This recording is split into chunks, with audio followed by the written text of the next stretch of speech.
Salam alaikum wa rahmatullah à tous, bonjour à tous et bienvenue sur l'émission numéro 30, sur l'épisode numéro 30, pardon, notre émission Nos Sœurs ont du talent. Donc, pour redonner un peu le concept de l'émission, qu'est-ce que c'est Nos Sœurs ont du talent? C'est une émission dans laquelle je fais monter chaque mois une sœur qui vient nous présenter, comme le titre l'indique, son talent. C'est-à-dire qui vient nous présenter un petit peu ce qu'elle fait, quelle est sa plus-value au niveau de la communauté musulmane, de la Oumma. Et puis, comme je disais, on a eu depuis ce 30e épisode eh bien, énormément de diversité en termes de talent. C'est-à-dire qu'on a eu des autrices, on a eu aussi des artistes peintres, on a eu des professeurs, on a eu des coachs, énormément de choses, machallah. Et ça montre en fait, c'est le but de l'émission, que dans cette communauté musulmane, dans cette Oumma, il y a énormément de talents divers et surtout parmi les femmes, malgré la tentative répétée et récurrente de certains de silencier ces talents et de les invisibiliser. Donc voilà, c'est un petit peu le but de l'émission. Et je vous invite du coup à découvrir sans plus attendre le talent numéro 30 qui est Malika. Donc on va la faire monter. Salam alaikum. Bon, allez, on va y arriver. C'était Oui, la bonne. ça va Karima? Oui, bienvenue sur l'émission. Je suis contente que tu viennes Bon, enfin. enfin, tu vas bien? Ça me fait trop plaisir de te voir, Karima, de te parler. Pourtant, on se parle régulièrement, mais c'est vrai qu'on... Oui, c'est vrai, mais c'est pas un vrai échange. Oui, c'est vrai, machallah. Des Mais écoute, interactions. notre émission, Nous serons du talent. Merci beaucoup. Ben, Merci j'écoute pour ton invitation. présentation. Et puis, tout au fil de l'émission, je te poserai des questions plus poussées. Et tu peux commencer par te présenter brièvement. D'accord. Eh bien, salam alaikum, shalom aleichem, que la paix soit sur vous. Je me présente. Je m'appelle Malika Deriche. Je suis écrivaine, rentreur dans l'immobilier, éco-responsable et podcasteuse. Je tiens un podcast qui s'appelle Fini les dettes, comme le livre éponyme, dans lequel j'apprends aux femmes à gérer leur argent pour ne plus culpabiliser en le dépensant et en faire ce qu'elles veulent vraiment. Voilà. Ok. C'est ma présentation. Ouais. Et là, tu nous caches quelque chose, t'as pas écrit qu'un seul livre. Non, j'ai écrit plein de livres. Bah oui. J'ai écrit plein de livres. Et là, je vais vous montrer mon nouveau bébé. Ma petite fierté du moment. J'écris dans 2 genres littéraires, dans les livres dits pratiques comme Fini les dettes ou encore ma routine d'écriture dans laquelle je partage l'ensemble de ma routine d'écriture, celle qui me permet d'écrire tous les jours autant que je veux où je veux. Je suis un peu une 4x4 de l'écriture, j'écris absolument partout et j'ai voulu partager ça avec les personnes qui veulent écrire soit pour elles-mêmes, soit pour être lues. C'est la même routine. Une fois que tu trouves comment toi tu fonctionnes, tu mets ça en place et après en fait, ton cerveau et ton corps, on dirait qu'ils se coordonnent. Et dès que tu veux écrire, tu vois, ça vient de l'instinct carrément. Tu vois, par exemple, avant, moi, j'avais besoin ou envie de ma bougie. Ouais. Maintenant, juste, je me pose, c'est plutôt à boire, moi, maintenant. Tu vois, comme s'il fallait que je me nourrisse. Ok. Écrire, je sais pas ce que tu en penses, mais écrire, c'est très énergivore. Tu vois, tu fais parler ton monde intérieur et du coup, tu vois, là, je suis dans une phase d'écriture, j'écris pas le prochain, le surprochain livre. Euh, je dis, je suis une 4x4. Tu vois, ouais, voilà, mon surprochain livre. Et c'est une romance encore, l'héroïne a un handicap, le même que le mien. C'est une façon détournée de parler de choses qui me touchent, parce que je sais que ça touche aussi d'autres personnes. Et donc, ça va venir, ça vient puiser quelque chose en moi. Et tu vois, c'est comme si j'avais parlé au lieu d'écrire. J'ai plus de voix. Ouais. Donc, je dois boire, tu vois. Je dois boire. On va faire comme ça, on va faire avec ma petite voix d'écriture, mais ça, c'est dans les phases d'écriture. C'est l'une des raisons pour lesquelles je communique pas beaucoup sur les réseaux en live. C'est parce que j'écris beaucoup. Et du coup, je veux vous parler, hein, mais il n'y a pas la voix. Et je connais pas le langage des signes. Du coup, je suis limitée. Voilà. Et là, je vais vous parler de mon nouveau roman. C'est ma première comédie romantique. Ma première halal romance. Je pensais ne pas réussir à écrire de halal romance parce que je suis habituée à lire des romances contemporaines occidentales. Et il y a à peu près peut-être 3 ans, j'en avais parlé sur mes réseaux, j'ai commencé à faire une décolonisation intellectuelle. Et heureusement qu'il y a Instagram dans la vie, parce qu'il y a, tu sais, des gens de partout dans le monde et des lectrices qui partagent leurs livres et ce qu'elles lisent. Et du coup, je suis partie piocher ici et là et ça nettoie ce qu'on m'a appris. Et du coup, ça vient nettoyer aussi la Malika. Tu sais, je considère qu'on a des saisons dans la vie. Tu as les saisons de la petite enfance, l'enfance, l'adolescence, et après, quand tu es adulte, les saisons de maternité, et bref. Et donc, tu sais, je fais un rembobinage de ma vie, donc ça vient nettoyer. Eh bien, j'ai le plaisir de vous annoncer que lorsque vous vivez en Occident, vous êtes bousillés. Voilà. Et qu'il va falloir tout nettoyer parce que, tu sais, on nous apprend des choses abjectes, mais vraiment abjectes. des choses qui ne nous correspondent pas en tant qu'être humain, au-delà de la foi. Et comme on nous les a dites, on est persuadé que c'est la vérité, tu vois. Et donc, on a des réactions presque primitives en se disant, bah, c'est normal. Et donc, cette décolonisation intellectuelle, elle était là parce que je me suis rendu compte que j'avais des mécanismes de pensée qui sont à l'opposé de mes valeurs qui sont liées à l'islam. Et je me suis dit, c'est bizarre, tu vois, je lis le Coran, je fais mes prières, je jeûne, parfois je fais le jeûne de la parole. Et mes pensées, tu vois, le flow continue. Je me suis dit, c'est pas possible que ce soit que les West-West, tu vois. Je suis d'accord que le Shaitan travaille 24/7, mais à un moment donné, on a notre responsabilité. Et on est censé faire du nefs tous les jours, tu vois, se renouveler tous les jours. Donc je me suis dit, allez, allons faire cette décolonisation intellectuelle. Et donc, dans mon processus, je me suis rendu compte qu'il était possible pour moi d'écrire une halal romance. Et je voulais pas un truc, tu sais, lourd, tu vois, qui puisse aussi me causer du tort sur le long terme, je vais être honnête, qui me prenne en porte-à-faux, tu vois, ou qui soit trop, je sais pas comment expliquer ça, trop, Engagé, peut-être, entre voilà, guillemets. vous allez dire Muslim Revenge, tu vois, ouais, vraiment, trop engagé, trop, trop, vous êtes tous des trucs, parce... hein? Quelque chose de léger, en fait. Ouais, voilà, je voulais vraiment écrire quelque chose de léger, quelque chose dont on rit. Et puis j'avais cette phrase qui n'arrêtait pas de me revenir. Cette phrase, c'est que toutes les femmes entendent au moins une fois dans leur vie. Passe-moi son numéro, je vais lui parler. Tu vois, cette phrase qui vient défoncer, clac, ça casse l'amitié à jamais. Et je voulais en rire parce que tu sais, ça. Moi, je connais plein de gens qui détestent d'autres gens à cause de cette phrase. Tu sais, genre, je la déteste. Je la déteste. Elles ont fait leur vie, mais tu sais, c'est resté comme un poison. Tu vois, dès qu'elles entendent le prénom de la personne, juste, elles vrillent. Ouais, bah, elle a fait ça, c'était en 1924, je m'en souviens parfaitement. Même elles font des petits-enfants, elles en parlent encore. Tu vois, c'était pas leur mektoub, mais par principe, tu sais, elles vont s'accrocher à un truc au lieu de se dire, parce que soyons honnêtes, si moi j'étais avec cet être humain qui lui était destiné, pourquoi moi j'étais avec cet être humain qui lui était destiné? Tu Bah oui. vois, qu'est-ce qui s'est passé? Quelle a été ma position à ce moment-là de ma vie et qu'est-ce qu'Allah avait prévu que je n'ai pas su voir? Tu vois? Et donc, on parle de ça dans Tempête à bord, alors moi, de façon plus légère que ce que je viens de vous expliquer. Et ça parle d'une autre chose aussi, très beau livre, ça c'est la version premium. Ça parle des petits dysfonctionnements familiaux. Ouais. Parce que je pars du principe qu'on vient tous de familles dysfonctionnelles. Il y en a qui sont très, très, très, très dysfonctionnelles, violentes, il faut se barrer. Il n'y a pas à tergiverser, il faut partir. Et d'autres, c'est de la dysfonction douce, tu vois, c'est que personne veut faire d'efforts, tu vois. Et Malika, c'est le prénom de mon héroïne, parce que ça veut dire souveraine. Sa mère, tu sais, elle est dans l'abus, mais l'abus que tous les gens du monde trouvent normal, tu vois. Quand est-ce que tu te maries? Et tu sais, elle fait des remarques, Malika, comme, tiens, cherchons sous les pois chiches, pourquoi est-ce qu'au lieu d'une belle-mère, j'ai choisi d'une belle-mère qui déteste par principe, j'ai choisi la liberté, tu vois? Elle lui répond pas, parce qu'elle sait que ça sert à rien. Et tous les dimanches, quand elle va voir ses parents pour manger, son père ne dit rien, tu vois, le grand silencieux de la vie.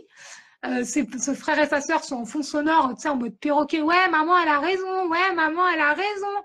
Tu vois, on connaît tous ça, hélas. Et sa mère, elle a des gestes brutaux, mais elle s'en rend pas compte. Par exemple, elle vient lui passer son rouge à lèvres, elle lui dit c'est vraiment n'importe quoi. Elle lui rajoute de force le hijab. Elle lui dit c'est quoi cette tenue. Tu vois, elle la dévalorise constamment. Et Ouais. c'est normal pour elle, tu vois. De la bienveillance maternelle, un petit peu. Ouais, c'est de la hagra. C'est ça. Cette bienveillance, va falloir y réfléchir. Quand tu crois que ton enfant est ton objet, Ouais. tu crois que tu es Allah. Moi, je suis très honnête là-dessus. Hein. Tu te substitues à Allah. Et je sais que c'est dur à entendre, mais nos parents étaient assez spécialistes de ça, tu vois. Peut-être qu'ils ne s'en rendaient pas compte, parce que quand tu es dans... Moi, je suis maman de 3 enfants, quand tu es dedans, quand tu es dans la maternité, tu vis avec ton bagage émotionnel, ton vécu. Mes parents ont vécu la guerre d'Algérie. Donc, tu sais, ils avaient cette violence en eux déjà. Et puis, ils avaient ce qu'on leur avait appris, tu vois. Donc, ils ont composé, ils ont fait comme ils ont pu. Mais, mais de notre génération, là, moi j'ai 43 ans, c'est pas normal de reproduire ces gestes. Tu vois, si Ouais. on vit dans un pays comme la France, où on n'a pas de bombardement, on a à manger dans les magasins, de l'eau courante, On tu faisait. vois, ouais, va régler tes problèmes, va poser ton postérieur chez un psy, Mm. fais de la thérapie par l'écriture, par l'art, pose-toi des questions, tu vois, tu peux pas reproduire des schémas parce que chez nous, on a toujours fait que ça comme ça. Surtout si tu lis le Coran, tu sais qu'Allah ne veut pas qu'on fasse des choses parce que les autres les ont fait avant. Tu es censé réfléchir, tu vois. Tu dois faire tes choix sans caisse de résonance derrière, sans le fond sonore de la société, de ta famille. Ça, c'est un immense péché qui est très, très négligé. Tu vois, qui est basé, qui est en mode, bah ouais, mais c'est normal, on n'a pas le temps d'y réfléchir. Moite-moite. Comme Ouais, dirait mon frère, so-so. ouais. Donc voilà, ça c'est ma petite merveille. Et Mais... sincèrement, je suis fière de l'avoir écrit parce que j'ai ri en l'écrivant. Et Mhm. c'est, j'avais déjà ri en écrivant mes livres parce qu'il y a des personnages qui sont drôles, mais jamais autant, tu vois. Et du coup, le rire, c'est quelque chose de précieux. Ça vient libérer. Tu sais, comme quand tu lâches un immense bloc de ciment, tu vois. C'est un peu comme les larmes, mais avec de la joie, tu vois. Ouais, Et c'est venu réveiller la Malika qui s'était un peu effondrée à cause de la maternité. Ça sera un autre sujet, ouais. mais la maternité, c'est quelque chose de vraiment intense. Comme je dis, la maternité, c'est pas pour les faibles. Bah ça va, ça nous encourage, merci. Non, mais je suis très honnête là-dessus. Il y a trop de choses qu'on nous dit pas. On n'est pas accompagné. J'ai le sentiment aussi qu'une fois qu'on a fait nos enfants, je sais pas, je sais que ça va être horrible ce que je vais dire, mais j'ai tendance à croire par expérience que nos parents, nos familles nous poussent à faire des enfants, mais ils sont pas là, tu vois. Ouais. Et sais que je suis pas la seule à faire cette expérience de la vie. Et tout le monde déteste quand je le dis, mais c'est la vérité. Fais des enfants, je veux un petit-fils, une petite fille, je veux un neveu ou une nièce, mais t'es où? Tout le monde sait ce que c'est que la dépression postpartum. T'es où? Ouais, c'est vrai, on n'en parle pas encore Et assez. ça, quand tes appels, t'es où? Mhm. Where are you? T'es où? Enda. Je sais pas quel me dire. T'es où? Et Ouais, puis une fois que les enfants grandissent, 5, 6 ans, ça les intéresse plus parce qu'ils peuvent parler, peuvent réfléchir. Et c'est ouais, un foyer calme où on privilégie la langue, la parole, le dessin, la communication verbale. Ça leur convient pas. Ils leur répondent. mhm. Tu vois. Ils viennent de faire. En fait, ils deviennent presque une espèce de cauchemar. Ils sont calmes, mais en même temps, tu vois, ils sont droits, ils n'ont pas peur, quoi. Parce qu'on n'élève pas des enfants pour les mettre dans la peur. On ne veut pas élever nos enfants comme on nous a élevés. Et Surtout donc, les... la maternité, c'est pas pour les faibles. Hein. Ouais, surtout... Les enfants, moins ça de temps. Et du coup, t'as pas surtout au début, tu n'as pas le souffle. Hein. Mhm. Moi, je me souviens qu'à mon troisième enfant, je me suis psychologiquement effondrée. C'était vraiment très, très, très dur. Mhm. Et je le dis encore une fois, où étiez-vous, les gens? Et c'est pas un reproche, c'est vraiment une question. Vous étiez où? Ouais, c'est Vous vrai qu'à souvenez pas tous? Parce qu'on est tous occupés par notre vie. Dites-moi vous ce qui vous a occupé, qu'on sache, tu vois. Vous moi, étiez c'est... où? Je me souviens même d'avoir dit à ma mère, elle me disait, fais un quatrième enfant. J'allaitais mon deuxième, mon troisième, j'allaitais jusqu'à ses 2 ans. Et tu sais, au début, je disais, ouais, tu sais, quand c'est ta mère, tu lui réponds un peu parfois brutalement, tu vois. Après, je me suis dit, mais elle croit que je blague quand je lui dis que je veux pas, tu vois. Et après, je lui dis, tu veux un enfant? Elle me dit, oui, je dis, bah, fais-en un. Bah, Mais c'est... fais-en un. Et comme elle a vu que je demandais pas de tu veux un enfant, fais-en un. Et elle s'est arrêtée. Elle a compris ce que je voulais dire. Hein, que tu sais que ma mère a eu 10 enfants, tu sais que c'est dur. Pourquoi tu vas dire à ta fille, tu vois qu'elle est fatiguée, qu'elle a à peine le temps de manger, fais un enfant. Je suis pas Ouais, ton utérus. j'avoue, c'est pas... Je suis pas ton utérus. Je suis pas à toi. Je ne t'appartiens pas. Mais Et c'est c'est vrai. ça. Si tu suis Allah, tu vois, si Allah me dit fais un enfant, j'aurai un enfant. Il n'y a pas à tergiverser. Mais c'est pas vous qui commandez. Ouais, c'est Et un... ce livre-là, tu vois, où on rigole, c'est marrant. Et ben, ça vient glisser des petites graines, tu vois. Ouais, mais c'est marrant. Mais est-ce que c'est normal, moi, que ma mère, elle insiste comme ça pour que j'aide mon frère en lui donnant de l'argent, que j'aille rencontrer telle personne, tu vois. Par exemple, sa mère, Amalika, là, elle cale carrément un rendez-vous avec la mère de son ancienne meilleure amie. Elle sait rien de la vie de sa fille, mais elle a calé le rendez-vous. Elle lui dit, ouais, va la voir à l'hôpital, elle a du diabète. Et du coup, elle ment. Elle dit, non, j'ai un problème avec l'un de mes bateaux. Faut que j'y aille, là. C'est ce qu'il. Sauf que, comme c'est Allah qui commande, c'est devenu réel. Et du coup, elle se retrouve sur son bateau. Et elle qui disait plutôt crever que de parler à son ancienne meilleure amie, elle se retrouve face à face avec elle. Donc, c'est Ouais, la confrontation avec ça, c'est trop drôle. Elle se retourne en mode énervée, elle voit sa grosse tête. La grosse ça arrive, Allah. Ça arrive tête. souvent. Oui, oui, on est d'accord. Ça arrive. Plus tu parles, plus Allah te teste. Wallah, à chaque fois que j'ai voulu dire quelque chose, je l'ai eu en pleine face, vraiment, Ouais, vraiment. bon, parce que Allah veut voir. Ah oui, t'as dit ça, bah vas-y. On va voir si tu ne vas pas lui parler, si tu vas Et là, plutôt crever que pas lui parler. mais Et là, elle n'a pas le choix. Elle est obligée de lui dire, ah, ça va, les autres. tu peux nous dire comment est-ce que... Parce que du coup, tu écris depuis extrêmement longtemps, mais tu as eu un déclic. Et aussi, je voudrais savoir, toi qui es maman de 3 enfants, comment tu... Alors, première question, est-ce que tu as eu un déclic pour commencer à écrire? Et deuxième question, comment tu fais pour continuer à écrire malgré le fait que tu aies 3 enfants? Là, tu viens de sortir un livre il y a quelques mois, quoi. Alors, j'ai eu le déclic quand j'étais petite. Je suis HPI. Et ça s'est su quand j'étais en primaire parce que je parlais pas. Je n'avais pas d'amis, tu vois. Enfin, dans la cour de récréation, je jouais. Une fois, elle est dans la classe, je m'asseyais, je regardais par la fenêtre. Je parlais pas avec la institutrice. Tu sais, j'étais trop sage. Je faisais ce qu'on me demandait, mais sans plus. Du coup, je me dis, ouais, c'est bizarre quand même, cet enfant handicapé qui ne communique pas avec l'extérieur. C'est flippant quand même. Donc, j'ai fait me passer une batterie de tests chez la pédopsychiatre tous les mardis après-midi. C'est pour ça que m'a traumatisée, je me rappelle. Et en fait, à force de tests, ils se sont rendus compte que j'avais pas un quotient intellectuel supérieur, mais que j'ai une autre façon de raisonner, de penser, que ça va plus vite dans ma tête. Ok. Et mon institutrice de CP qui m'a envoyé voir la pédopsychiatre, qui a insisté, parce que sinon c'était soit ça, soit l'hôpital Necker, l'hôpital des enfants malades, puisque j'ai un handicap et une maladie. L'école voulait se débarrasser des enfants malades. Et ma mère a dit non. Et l'institutrice a dit, je suis d'accord avec madame de Riche, c'est non. Et donc, c'est comme ça qu'on a su que je suis HPI. On m'a donné des outils en primaire. Notamment, j'avais en CM2, je crois, on avait le vendredi 20 minutes d'écriture parce qu'ils voulaient savoir ce qui se passait dans ma tête. Tu vois, on avait un cahier libre. Mais moi, il n'y a rien qui sortait, en fait. Ok. Ça ne venait pas. Du coup, je faisais des dessins. Et puis, parce que je me trouvais nulle aussi. Tu vois, c'était une exigence intellectuelle. J'étais trop en avance sur mes capacités motrices, sur mes capacités intellectuelles. J'avais pas tout ce savoir que j'ai maintenant, tu vois. Et l'écriture est venue pour faire comme les copines. Tu vois, j'avais des copines au collège qui avaient leur journal intime et ça me fascinait. Je me disais, qu'est-ce que tu écris à 12 ans? Parce que tu vois, quand tu es HPI, vraiment, tu raisonnes très loin, tu vois. Tu dis, mais à 12 ans, je connais ta vie, je connais tes parents, il se passe quoi dans ta vie que je ne sache pas pour Ouais. que tu tiennes comme ça, comme dans une série B où les gens ont 25 ans. C'est quoi le délire? Tu vois, tu avais la réalité, tu avais la fiction, mais des gens qui vivaient comme dans une fiction. Ouais. Et au début, j'écrivais, mais comme j'avais rien qui me venait parce que j'étais petite, tu vois, j'avais pas le recul nécessaire par rapport à la vie, à ce qui se passait. Même de mon handicap, je m'en parlais pas parce que chez moi, on n'en parlait que de façon médicale. Là, tu as rendez-vous chez le médecin, là, tu vas chez la kiné, cette journée-là, tu vas pas à l'école. Tu vois, du coup, c'était brutal, mais l'incapacité intellectuelle, émotionnelle de l'écrire, d'en parler. Parce que Ouais. quand c'est normal, tu dis OK. Tu vois, comme les périodes de Ramadan, comme aller au bled, tu dis OK, tu suis le mouvement. Et puis après, je suis devenue adolescente. Donc des petites phrases à droite, à gauche. Et je crois que ça a commencé quand j'ai dû prendre le métro pour aller étudier, pour aller en BEP comptabilité. Et ça, je pense que ce qui l'a déclenché, c'est le petit clash familial où on m'a dit non, mais tu vas pas faire compta, hein. Et je dis si, je vais faire compta, hein. Enfin, on m'a dit ouais, mais t'as une bonne note pour aller en général. Et je dis ouais, mais si je vais en général avec mon handicap, je vais faire quoi? Prof. Tu vois, c'était moi, je suis dans une autre réalité. Ouais. Et ça a créé de la discorde. Et je pense que c'est de là qu'est né ce besoin d'écrire.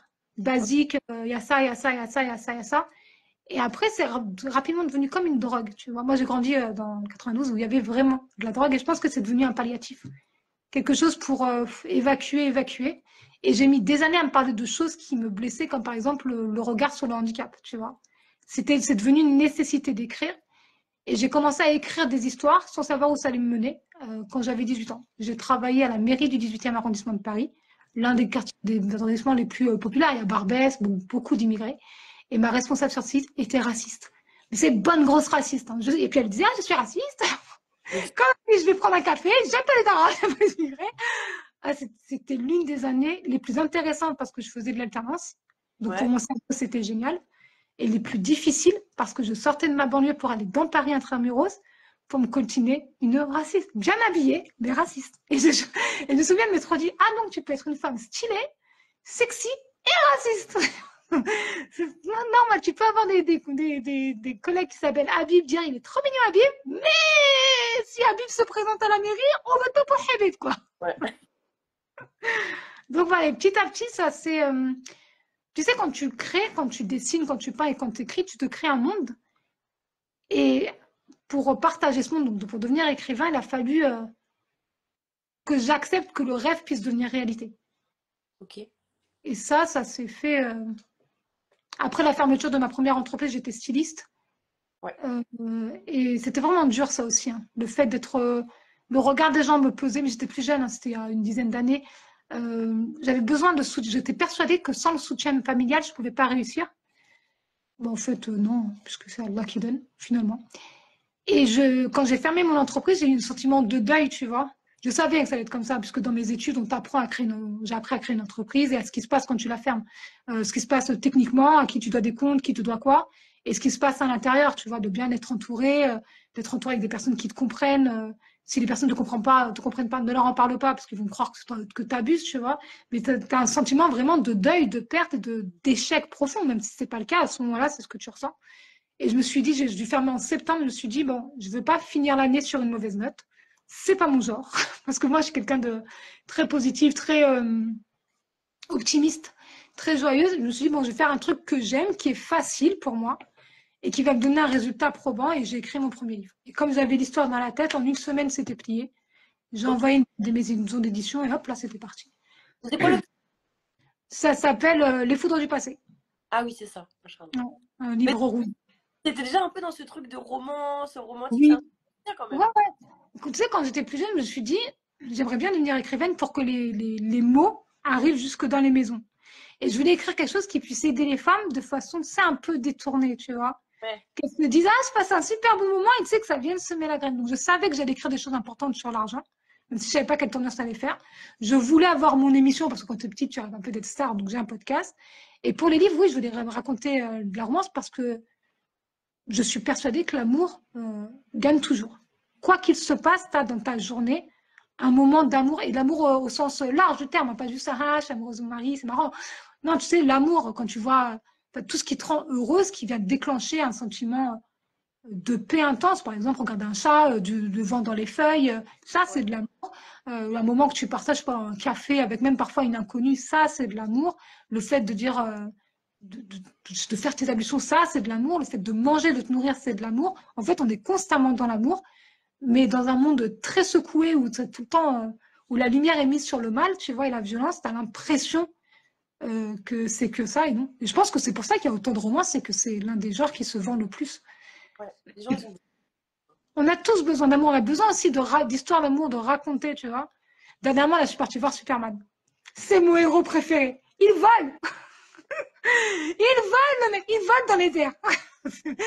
Et tu vois, j'ai 43 ans, donc j'ai connu les séries Superman. Et ben, ça me fait toujours la même chose quand tu sais, quand tu vois Lois Lane, tu vois. Ils sont amoureux. je, trouve ça, je trouve ça trop mignon. Et pour moi, c'était évident que j'écrirais de la romance parce que j'aime l'amour. Je trouve ça doux, je trouve. Et même culturellement, l'État Mézières, on parle beaucoup en poésie, en métaphore. Et c'est une forme d'amour. Tu sais, Mhm. une façon de dire les choses sans brusquer l'autre. Ça Oui. sert à ça, la métaphore, tu vois. Toutes les formules, les syntaxes, c'est une façon détournée de toucher ton cœur ou ton cerveau, mais de façon douce, tu vois. On va pas dire frontalement à une personne, tu fais n'importe quoi. On va lui parler, tu sais, quand tu fais ça, quand tu ne sèmes pas bien tes graines, après c'est le fruit, tu vois. Ouais. Machin. Et Ah, il t'a oui, donné une partie de la question, je sais pas si tu te souviens du coup. oui, comment est-ce que je fais? Oui. Euh, Bon. alors, moi, dans ma tête, genre, j'ai mon planning, d'accord? Je me lève à telle heure, je fais ma salade, je fais mon thé, je me pose, gna. Ensuite, mes enfants, ils ont leur planning. Voilà. Alors, la grande, elle a 18 ans, donc elle sait marcher sur la pointe des pieds, tout ça. Les deux autres, là, 10 et 7 ans, franchement, je compose avec. Et je Ok. remercie Allah d'être HPI. Parce que j'ai une flexibilité intellectuelle, mais il y a des fois où je sature. J'ai un cycle menstruel comme tout le monde. Et il y a des périodes, notamment où quand je suis en phase d'écriture, c'est des périodes où vraiment j'ai besoin d'être dans ma bulle. Et quand j'ai mes menstrues, moi je suis KO les 3 premiers jours, donc franchement, je crois que je le vois à peine. Tu vois, il veut me faire un bisou, il me rapporte des trucs. Est-ce que tu as besoin d'un thé? Surtout mes fils. On leur Oh. apprend à prendre soin des femmes. Est-ce que tu as besoin d'un thé? Ils viennent me faire un câlin. Est-ce que je peux rester? Tu vois, ils veulent juste être avec moi. Et vu que je dors, ça me va. Tu vois. Mais pendant les phases d'écriture, souvent ils sortent. Avant, c'était compliqué quand ils étaient petits. Maintenant, ils sortent. Parfois, je gronde. Je sais, je travaille dessus. Parfois, je gronde, je crie. Mais c'est parce que, en fait, comme je l'ai expliqué, il y a des mots dans ma tête et j'entends leurs mots. Et tu vois, il y a moi, la mère, qui veut répondre et mes mains qui veulent écrire, tu vois. C'est un peu comme Shiva, cette entité hindoue, il me semble, qui a plusieurs bras. Sauf qu'on n'a qu'un seul cerveau et que j'ai pas plusieurs bras. Donc parfois c'est très très dur. Quand je suis en phase d'écriture, pas quand je suis en phase de promotion, parce que d'ailleurs ça je compte le déléguer, tu vois, que quelqu'un s'occupe de promouvoir mes livres, Ouais. mais je jongle intellectuellement et c'est parfois très épuisant. Là Ok. je leur ai dit à 3-4 jours, mardi je fais un live avec Kalim Chelbab, ils se sont organisés, ils savent. Et à terme je compte m'acheter mon bureau. Ok. Hein. C'est trop bien qu'il soit aussi au fait de ton emploi du temps et qu'il le respecte. C'est pas comme ça dans toutes les. Parce que Mais je pense que eux, ils ont toujours vécu avec maman qui travaille à la maison, qui écrit. D'accord. Machallah. C'est trop bien. Ben, du coup, c'est leur norme, tu vois. Il n'y a pas maman qui rentre du travail épuisée, la vaisselle, machin. Nous, c'est un autre mode de fonctionnement. Pour moi, il n'était pas question que je retourne dans le salariat parce que j'ai détesté. C'est très violent, c'est très anxiogène, c'est pas fait pour moi. Pas du Ouais. tout. Et puis, je trouve qu'il y a beaucoup, beaucoup d'injustice, beaucoup, beaucoup de validisme, beaucoup, beaucoup de racisme, beaucoup, beaucoup de toutes ces choses dont j'essaie de me préserver. Et puis, j'ai besoin de créer constamment. Tu vois, je t'ai dit, je suis en train d'écrire le prochain livre, parce que le prochain est en correction. Et celui-ci, là, qui est censé être une comédie romantique sur l'amour et le handicap, viendra après, Inch'Allah. Mais Ok. c'est vraiment jongler intellectuellement. Moi, dès que je suis devenue maman, j'ai arrêté de croire au planning. Les seuls plannings, ça s'appelle l'école, les rendez-vous médicaux. Point. Et le sport pour les enfants. Pendant je pense, jusqu'au collège, hein, ta vie, elle tourne. Ton planning, il est calé sur celui de tes enfants. Ouais, c'est ça en fait, c'est ça plutôt. Moi, ma force, c'est que enfin, j'écris de chez moi. Ma force et ma faiblesse. Parce que ça veut dire qu'il y a beaucoup de brouhaha, que j'ai des gestes réflexes comme aller débarrasser, ne serait-ce que pour aller avoir l'esprit libre, tu sais, avoir rien dans mon champ de vision. Du coup, ça me fatigue et ça prend mon énergie. C'est difficile. Mais je me dis que j'en suis à mon 10e livre, donc ça doit fonctionner. Et...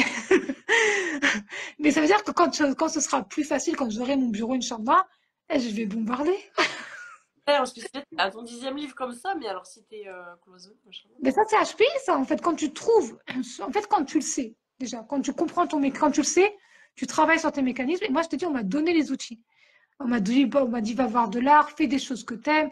Et puis, je suis handicapée, du coup, je suis obligée d'être, malheureusement pour moi, parce que ça va vite dans ma tête, je suis un peu ralentie physiquement. Du coup, il y a des périodes où je me soigne. Je ne peux pas dire que je suis blessée, mais vraiment, je prends plus soin de moi.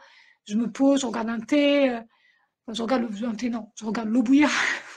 Et ça vient, en fait, ça vient nourrir l'artiste, tu vois. Ensuite, il y a des épreuves qui te mettent des petites gifles et qui disent vas-y, vas-y, mollo. Les épreuves de la vie, hein, comme le divorce, les césariennes, la dépression postpartum, ça, il faut vraiment. Je trouve, je t'assure, je sais qu'on en parle, mais c'est tellement pas assez. C'est C'est vrai? tellement pas assez. Ah ouais. Ça, moi, pour mes 2 premiers, ça allait. Mais le troisième, ça m'a mis KO. Et je pense que je suis pas la seule. C'est pas possible. Tu vois, c'est-à-dire qu'en fait, physiologiquement, ton corps, il se fatigue quand tu accouches, il se fatigue quand tu portes la vie, il se fatigue quand tu accouches, et en plus, il se fatigue des autres, tu vois. Leurs remarques, par exemple, quand j'avais eu mon premier enfant, j'avais 25 ans, une tête de gamine, surtout quand je ne me maquillais pas. Du coup, les gens croyaient soit que j'étais la grande sœur qui gardait, Ouais. soit j'étais une nounou qu'on avait bien voulu payer, tu vois, soit que j'étais pas capable, tu vois. Et je me souviens, j'habitais à Marseille et j'avais décidé que j'allais plus répondre aux gens, que j'allais garder mon énergie pour mon enfant. Et pourquoi je te dis ça? Je sais pas pourquoi je te dis ça. Et ça allait, en fait, psychologiquement, ça allait parce que c'était moi qui commandais, en fait. Ensuite, pour le deuxième, ça allait aussi. Ça a été un peu dur parce qu'il y avait l'écart d'âge. Du coup, intellectuellement, c'est moi qui devais, tu sais, baisser mon énergie, l'augmenter pour l'autre, baisser mon niveau de langage pour l'un. C'est difficile. Le suivant, ils ont 3 ans d'écart et bien pareil, tu vois. Psychiquement, physiologiquement, t'es pas encore bien vraiment remise du premier. Ouais. Enchaîne sur le deuxième par amour, parce que aussi je pense vraiment que, enfin, je sais que les dates de naissance de tes enfants sont déjà écrites, tu vois. Il n'y a pas à tergiverser. Quand il est là, il est là. À part si évidemment il se passe un truc, mais moi c'était ma volonté, j'en avais envie, je me suis mis soudainement à prier pour ça alors que je disais que j'en voulais pas d'autre, tu vois. C'est-à-dire qu'il devait arriver. Et quand il est arrivé, alhamdoulilah, tout s'est bien passé, à part ce petit moment de césarienne qui déchire ta race. Ça fait très très mal et la douleur elle dure longtemps. Mais nos familles, elles ont un délire. C'est viens à la maison, passe, où on passe. Tu vois, mais ça fatigue la femme. Ça, c'est. J'ai remarqué, ça me fait. J'ai pas d'enfant, mais ça me fait déjà peur quand je vois mes Fatigue collègues. la femme, maman. Je sais pas, il y a des choses à faire. Par exemple, tu baisses le niveau de ta voix, même si tu crois qu'elle est en pleine forme, t'en sais rien. Et je me suis rendu compte que je faisais une dépression quand mon frère, on était chez mes parents, j'étais morte de rire, comme d'habitude, tu me diras. Et il m'a dit, toi, tu fais pas de dépression postpartum, mais j'avais déjà mon bébé dans mon ventre. Et en fait, j'étais en train de faire le deuil de la maternité. La psy de la maternité m'a expliqué qu'elle m'a demandé si je voulais d'autres enfants. Je lui ai dit non, pas naturellement. Elle m'a dit qu'en fait, mon cerveau savait et que du coup, mon corps, il est en train de m'envoyer des signaux de tu dois faire le deuil de ça. Ça m'émeut encore d'en parler parce que c'est tellement quelque chose de subtil, quelque chose de vraiment dont on ne parle pas.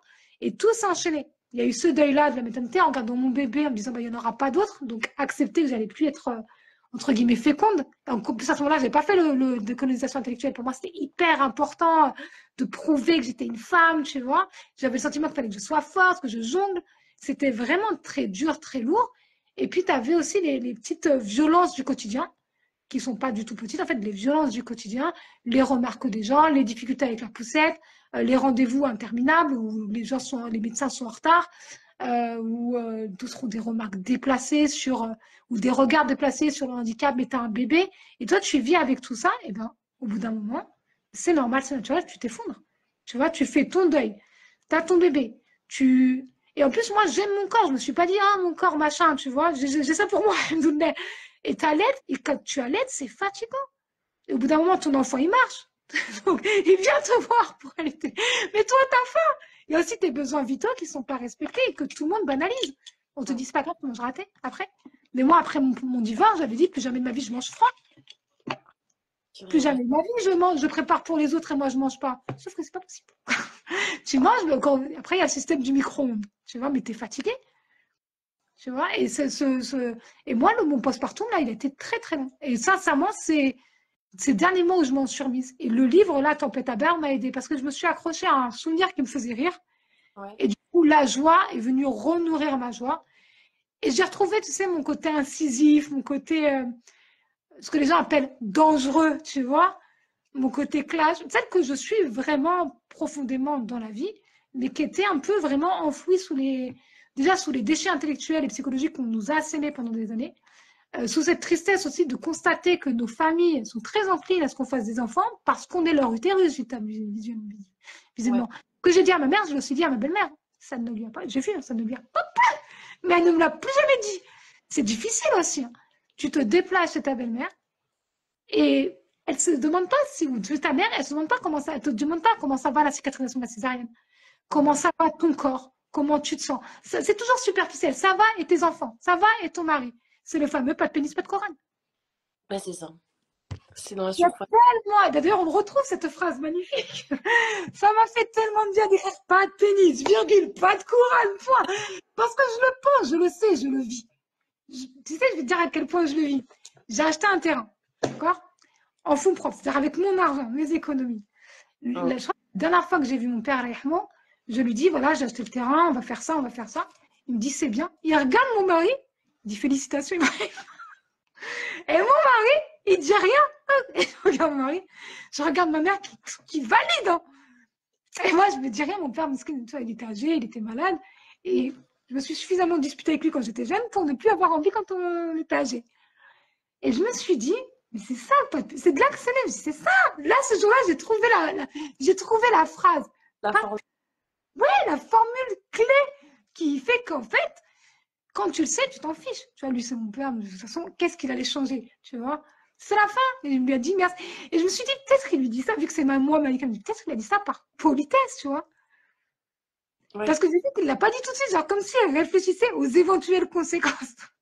Parce que c'est dans la vraie vie, on me dit, ouais, Malika, t'es dictatrice, redoutable, parce que je n'ai pas ma langue dans ma poche, il n'y a pas de raison que je l'ai. Il n'y a pas de raison de se taire. Pourquoi faire? Qui ça sert? Moi, ça ne sert pas à mon intérêt, mon silence. Et ça ne sert pas à la femme qui est autour de moi. Une femme qui a peur, qui entend une autre femme parler, elle se dit, ah, finalement, peut-être que je vais parler. C'est pour ça qu'ils veulent qu'on se taise. C'est pour ça, pas de pénis, pas de couronne. Si on continue de croire que sans validation masculine, sans homme à nos côtés, sans homme même dans notre champ de vision, par exemple, quand tu es célibataire, mais il faut que tu trouves un homme et que si tu n'as pas cette vibe-là, si tu n'as pas cette ambition-là, tu deviens problématique parce que tu es libre. Ouais. Libre de ton temps, libre de ton argent, libre de ton corps. Ouais. En ce moment, j'écris beaucoup, beaucoup, beaucoup. Et je fais de la thérapie par l'écriture. Et j'ai réalisé que même dans le mariage, la liberté de la femme, elle est restreinte. Parce que même ton corps, on te fait croire qu'il est censé être disponible pour ton mari. Il doit servir. Oui, qu'en fait, c'est ça, c'est tu dois servir à quelque chose. Voilà. Soit pour le bien de ton mari, son plaisir, tu vois ce que je veux dire, et sinon pour faire quelque chose. Tu vois. Moi, je connais des mecs, ça les stresse quand t'es assise. Quoi ils font pour toi en faisant claquer des trucs, genre ils te montrent. Tu sais, comme nos mères, elles te regardent de travers. Moi, ça marchait pas avec ma mère. Tu veux claquer des trucs, regarder de travers, ma parole que je bois mon eau, jusqu'à la dernière goutte. Tu sais, la mère de Malika, elle l'appelle Malik, parce qu'elle se comporte comme un homme. En fait, elle se laisse pas embobiner, et c'est exactement ce qu'il faut faire. Ce livre, c'est un pourparler, sous la blague, sous l'amour, sous, euh, sous le beau Joshua qui s'avère être musulman, l'homme parfait, là. C'est un pourparler. Et je pense que le hijab, c'est pas pour vous. Allah n'est pas un homme. Vous ne ferez pas gober qu'Allah est masculin et qu'Allah déteste les femmes. Et en tant qu'à faire, tu vois, et avec des paillettes sur elle. J'ai le droit d'être une femme, j'ai le droit d'être féminine si je le souhaite, et je ne le fais pas pour vous. Et je le répète, on n'a pas à être encline à la douceur avec des hommes inconnus. Allah nous dit surtout de ne pas faire ça, de faire attention à notre façon de parler, à l'intonation de notre voix. Donc oui, d'un point de vue extérieur, je suis sauvage, je suis barbare, je parle trop fort, mais moi, ça m'arrange. Tu ne vas pas me faire le coup de « ouais, je trouve ta voix elle est douce ». Non, avec toi, ma voix n'est pas douce. Mes enfants, ma voix est douce. Mes amis, ma voix est douce. Ma famille, ma voix est douce. Pourquoi ma voix va être douce avec toi? Tu vois? Ouais, c'est une reprise de contrôle en fait, une reprise Exactement. Exactement. Et il est toujours temps de le faire. Même si tu as été la fille docile, gentille, bah, tu peux le faire en fait. Tu peux te décider, tu te poses et parfois ça met du temps. Mais rien que le fait d'y penser, tu vas te dire, mais j'ai pas envie. J'ai pas envie de le faire. Et si tu vas le faire, c'est toi le problème. C'est pas les gens, c'est pas le shaitan, c'est toi le problème. Tu as le droit de dire non, tu as le droit de dire stop. Tu dois dire non, tu dois dire stop. Et si tu le fais pas pour toi, fais-le pour la personne qui te regarde. Parce que tu es forcément le fond visuel de quelqu'un. des discours surtout dans la communauté maghrébine, tu sais très bien, hein, qui sont très, on a tendance à beaucoup étouffer. Et du coup, je me demande, est-ce que, par exemple, quelqu'un de ta famille le lit ou quelqu'un qui est, voilà, qui a pas forcément sur la même longueur d'onde que toi, est-ce que tu as peur des conséquences? Est-ce qu'on t'a déjà fait des remarques, enfin, pas peur, mais est-ce qu'on t'a déjà fait des remarques en mode, ouais, tu parles trop en fait. Bah, toi, c'est sûr qu'on t'a déjà Wow. fait. Ah si, bah si, quand j'étais petite, Ah oui. l'adolescence. On m'a dit que j'étais une grande gueule, que j'allais finir toute seule. C'est pas grave. Et moi, je disais, c'est pas grave. Bien sûr que j'avais peur, parce que tu sais, quand t'es petite, jeune, tu te dis, attends, c'est-à-dire qu'aucun homme va tomber, tu crois? Aucun homme va tomber en retour. Mais après, tu as l'expérience de la vie. Tu sais, moi, j'ai travaillé à 18 ans, après, je suis partie m'installer seule à Marseille. Ça a perturbé mon monde, le monde entier, c'est-à-dire les gens qui me connaissent, parce qu'à cet âge-là, c'est le monde entier, c'est les gens qui te connaissent. Il n'y avait pas de mec à leur présenter, tu vois. Il n'y avait pas de, je suis partie parce que je tombe amoureuse. Je suis partie à Marseille parce que j'aime Marseille. Ma réflexion est arrêtée là. C'est loin de la banlieue, il fait beau, ça me convient. Tu vois. Donc, je pense qu'à partir de ce moment-là, ils se sont dit, bah, elle nous casse les pieds, mais elle fait ce qu'elle veut, tu vois, point final. Et concernant ce livre, j'ai fait lire à l'une de mes proches qui m'a fait un retour très drôle. Vous savez, il y a une période où j'aurais pété un plomb. Il y a 10 ans derrière, je pense que j'aurais pété un plomb. Elle n'était pas du tout dans un avis objectif. Ouais. Et c'est une proche. Oui. Ma famille m'a dit que j'ai pas le droit de dire qui c'est. Ouais. Bon. Ça, c'est fini. Je bloque tout le monde sur WhatsApp. J'ai une paix royale. Maintenant, si tu veux me parler, tu m'appelles. Tu as un SMS. Parce que WhatsApp, c'est un réseau social. Hein. Ouais. Donc, tu veux échanger avec moi? On est proche. Passe par la section proche. Téléphone, SMS. Je préfère que les gens pensent que je suis old school, vintage. Je crois tout ce que tu veux. Moi, je pose ce qui m'arrange. Dans cette vie, je fais ce qui m'arrange, moi. Ce qui ne va pas me mettre en porte-à-faux avec Allah. Je ne vais pas aller nourrir ma rancœur, ni faire en sorte que tu viennes m'énerver pour ensuite m'énerver. Ça ne fonctionne pas. Ok. Je nourris ma paix. Ça fonctionne. Je peux stopper la conversation en disant oui, tu as raison, je n'ai pas mon avis, au revoir. Je comprends ton point de vue, ce n'est pas le mien, au revoir. Tu vois, merci. Je veux même te remercier de m'avoir exposé ton point de vue, parce que tu vois, il faut du courage, Ouais. surtout une nature forte, tu vois. Je te remercie de me l'avoir dit, je ne suis pas d'accord, au revoir. Point terminé. Parce qu'Allah nous regarde, les anges notent. C'est facile d'être méchante, d'être cruelle, d'être. Moi, je jongle avec les mots, c'est même mon métier. Je pourrais t'anéantir en 2 secondes. À quoi ça va me servir? En cette vie, je vais m'en vouloir, donc je vais me créer mon enfer personnel. Ouais. Et dans la vie suivante, je risque d'aller en enfer. Parce que j'aurais pas su gérer mes émotions, que j'aurais voulu te montrer que je suis meilleure que toi à ce jeu. Moi, je préfère croire que je suis silencieuse, stupide, que mon hijab a étouffé mon cerveau. Crois ce que tu veux. Ça nourrit ma paix. Ouais. Ah oui. Ah oui, oui. Pour moi, mon objectif, c'est le Jannah. Mon objectif, c'est pas les gens. Mon objectif, c'est le Jannah. Et Allah n'est pas un homme. Tu vois, si Allah était masculin, je pense que j'aurais pas cet objectif-là, vu comment les hommes se comportent avec les femmes sur Terre. Mais mon objectif, c'est le Jannah. La paix éternelle. Et pour en revenir à ce livre, elle avait plein de remarques. Elle m'a dit, moi j'aime bien, virgule, mais 2 points. Après, elle a basculé en comité d'éditorial, ça m'a fait trop rire, en comité de lecture.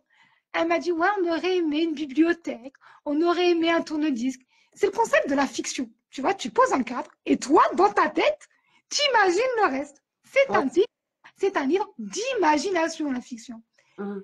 Ensuite, on m'a fait des vocaux sur je sais plus quoi. Ah oui, il fallait qu'elle ait un starter pack. C'est-à-dire qu'elle ait dans son sac un tapis et un chapelet. C'était juste les premiers chapitres. C'était pas le livre. Mhm. Et ça m'a fait rire parce que j'ai compris. Tu vois, j'ai compris cette forme de jalousie féminine. Ouais. Cette forme de j'ai pas très envie que tu le publies.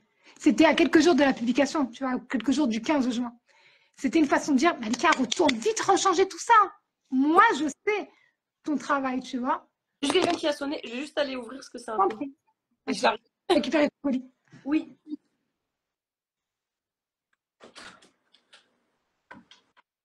Oui.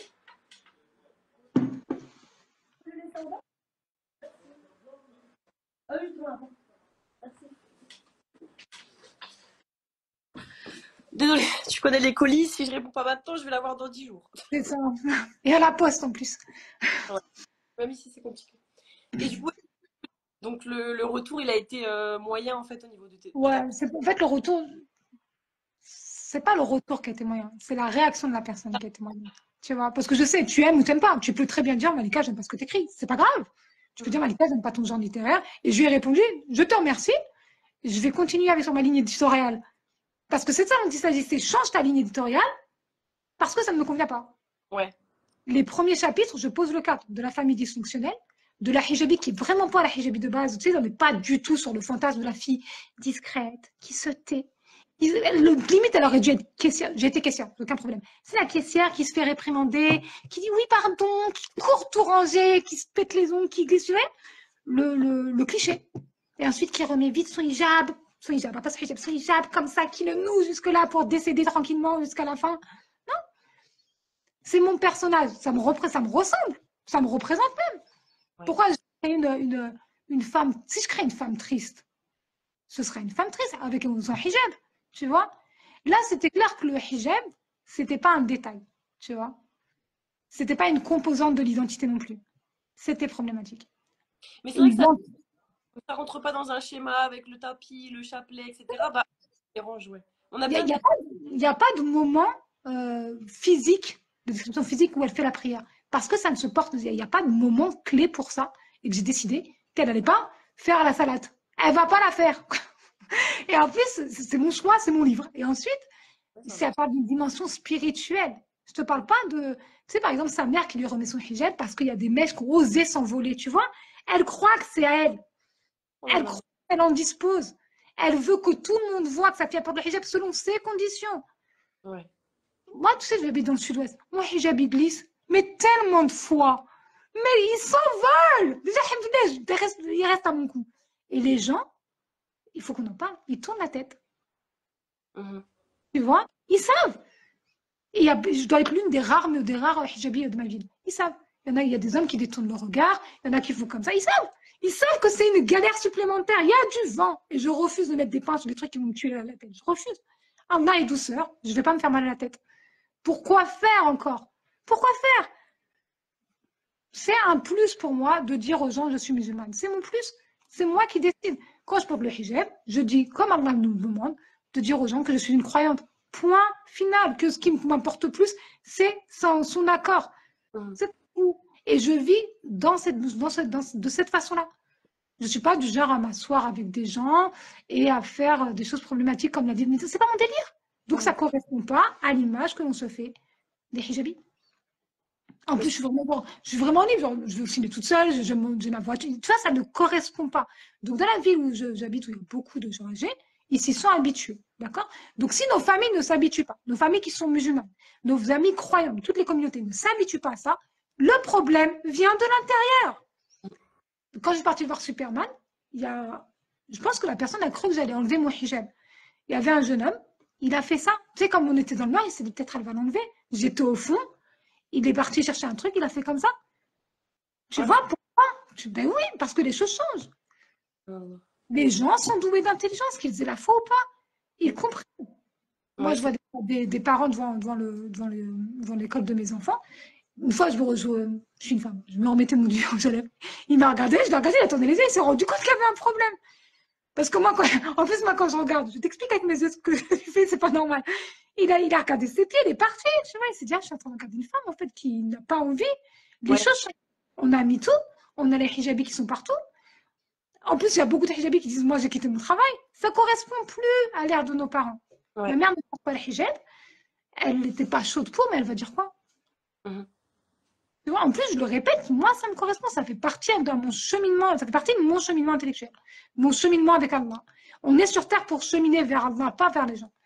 Ouais, Je ne vais pas à l'horizontale, je ne suis pas une endormie. Le spectre là, de gens qui nous entourent ne m'intéresse pas. Je me tiens debout, voilà, mhm. avec Al-Wahed. Et donc, mon hijab, c'est fait pour ça. Et le premier jour d'école de mon fils, il y avait la police devant l'école parce que plan Vigipirate, machin là. Et mon fils, en fait, il aimait bien avoir mon odeur, mais on a oublié de lui donner un truc. Et ben moi, j'avais y passé. Tu vois? Bah oui, j'allais faire quoi? Le laisser pleurer devant l'école? Ah, non. Non, j'ai dit, tiens, prends le hijab. Les institutrices ont compris, les parents ont compris, et les policiers se sont tournés. Incroyable, mais c'est incroyable. Parce que je crois vraiment qu'Allah, quand je vous dis qu'Allah nous aime, si toi tu dis, mais Allah n'est pas un homme, Allah même, Allah même, en plus tu le vois dans ta vie de tous les jours. Il y a eu des moments dans ma vie où je me suis dit, ben, je vais décéder là, c'est dommage. Hein. J'avais pas prévu ça quand même. Moi, j'avais prévu un truc après, tu vois, où vraiment tu as peur pour ton intégrité physique. Tu te dis, bah, allez, tu vois, des moments où j'ai vraiment, vraiment eu peur. Tu te rends compte qu'Allah t'aime, qu'Allah t'extirpe de situations, par exemple, de sorte de quitter un mari violent, parce Mhm. que j'ai le Coran. Si je l'avais pas lu, je serais encore là-bas ou je serais morte. Tu Ouais, vois? Quand tu vis ta vie à toi, quand tu vis pas à l'horizontale, mais à la verticale, tu te rends compte qu'Allah t'aime. machallah. Et c'est ça que ça t'apporte, pour basculer sur la prochaine question, qu'est-ce que ça t'apporte humainement d'écrire? C'est ça, en fait, c'est toute cette remise en question. C'est ça. Parce qu'en fait, plus t'écris, moi en tout cas, plus j'écris, plus je parle de moi, et je sais que ça touche plus de gens parce qu'on vit tous la même chose. On est unique, mais on vit tous les mêmes expériences. C'est vrai. Et, et en fait, écrire, c'est une introspection constante. Je suis au point d'écrire une romance qui parle du handicap moteur, de la maladie dont je suis atteinte. C'est-à-dire que j'ai atteint ce stade qui, pour moi, c'était à 96 ans, tu vois. Ça te fait évoluer plus vite aussi, l'écriture. C'est un moment de toi à toi. Quand tu écris, tu ne parles pas avec ta bouche. Mhm. Ça part de là ou de là et ça glisse sur le papier ou sur l'ordinateur. Ça glisse. C'est pour ça que les gens refusent d'écrire. On nous a appris à écrire, on ne nous a pas dit à quoi ça sert, il y a un problème. Mais on nous dit d'étudier des textes, des gens qui ont écrit. Il y a quelque chose quand même à tirer là-dedans. Si tu écris ne serait-ce que 5 minutes par jour, tous les jours, ou aller un jour sur deux ou le dimanche, juste tu prends une petite habitude, tu as l'impression que la vie est merveilleuse soudainement. Que les galères, c'est pas des galères. Parce que c'est la réalité. C'est pas un problème. Ton chauffe-eau qui pète, il pète. Et Mhm. alors, quelqu'un va venir à un moment donné. Ouais. Pour l'argent, c'est pareil. L'argent, ça se gère. Ton temps, ça se gère. Tes enfants sont pas bien à l'école, soit tu les changes d'école, soit tu fais l'IF. Il y a des solutions pour tout. Et quand tu écris, avec le fait de dire, ah, ça, d'écrire, ah, t'es pas obligé d'écrire bien. T'es pas obligé d'être poli. Tu dis, ah, ça me saoule le travail. Tu peux. Déjà, tu découvres que tu as ta zone de liberté. Le nombre de papiers où j'ai mis des insultes. Oh. Et si je me tais, c'est parce que je parle ailleurs. Oh là là. Oh là, le tout, tu te venges à l'écrit. Tu vois, en plus, c'est ça la vie d'ici. Tu vois. Après, tu fermes. Tu tournes la page. Et après, ça devient une habitude dans ta vie. Tu tournes la page. Comme je te remercie de m'avoir donné ton avis. Je vais suivre ma ligne éditoriale. Qu'est-ce que tu veux que je te dise d'autre? Je comprends où tu veux en venir. Ce que je fais ne te convient pas, mais les raisons te sont propres. Au revoir. Ouais. Ça déclenche un mini tsunami. Au revoir le tsunami. Moi, dans ma vie, cela fait. Tu fermes la porte, clac. Il n'y a pas de conséquences. La seule pire des conséquences, ça s'appelle l'enfer. Il n'y a pas de conséquences majeures. Ouais, c'est vrai. Sincèrement, il n'y a pas de conséquences. On est dans un pays en paix. Il n'y a personne qui va venir te prendre pour te jeter en prison. Mhm. Tu vois? Il faut relativiser. Il Ouais, n'y a c'est vrai. rien de grave. Subhanallah. Quand tu écris, tu le comprends.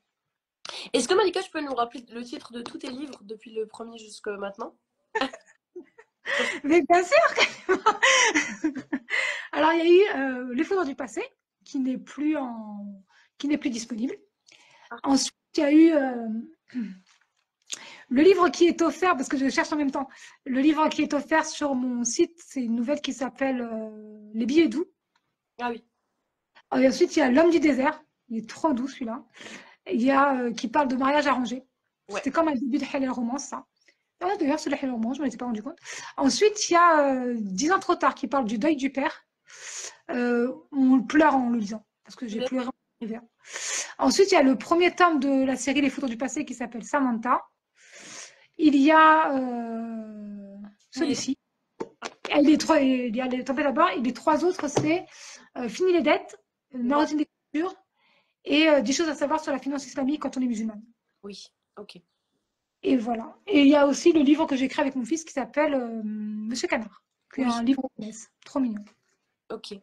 Et comment tu fais pour, comment dire?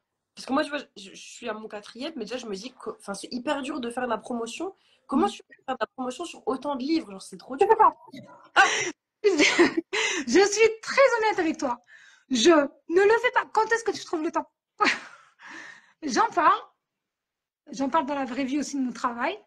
Et j'ai dû accepter que, au vu de la vie que je mène, le handicap qui prend beaucoup d'énergie, mes trois enfants, le fait que je préfère écrire, mon processus aussi de création, c'est je crée, je vends. Tu vois, je crée tout, la plateforme, machin, machin. Ça fait trop de travail. Je suis très honnête là-dessus. Euh, Quand j'en parle, évidemment, quand je suis présente sur les réseaux, bah, ça se vend. Et sinon, en fait, c'est plus tu fais de livres, plus les gens vont s'intéresser aux précédentes. Je pense que tu le vois sur tes ventes. ah ouais? Ouais. Ok.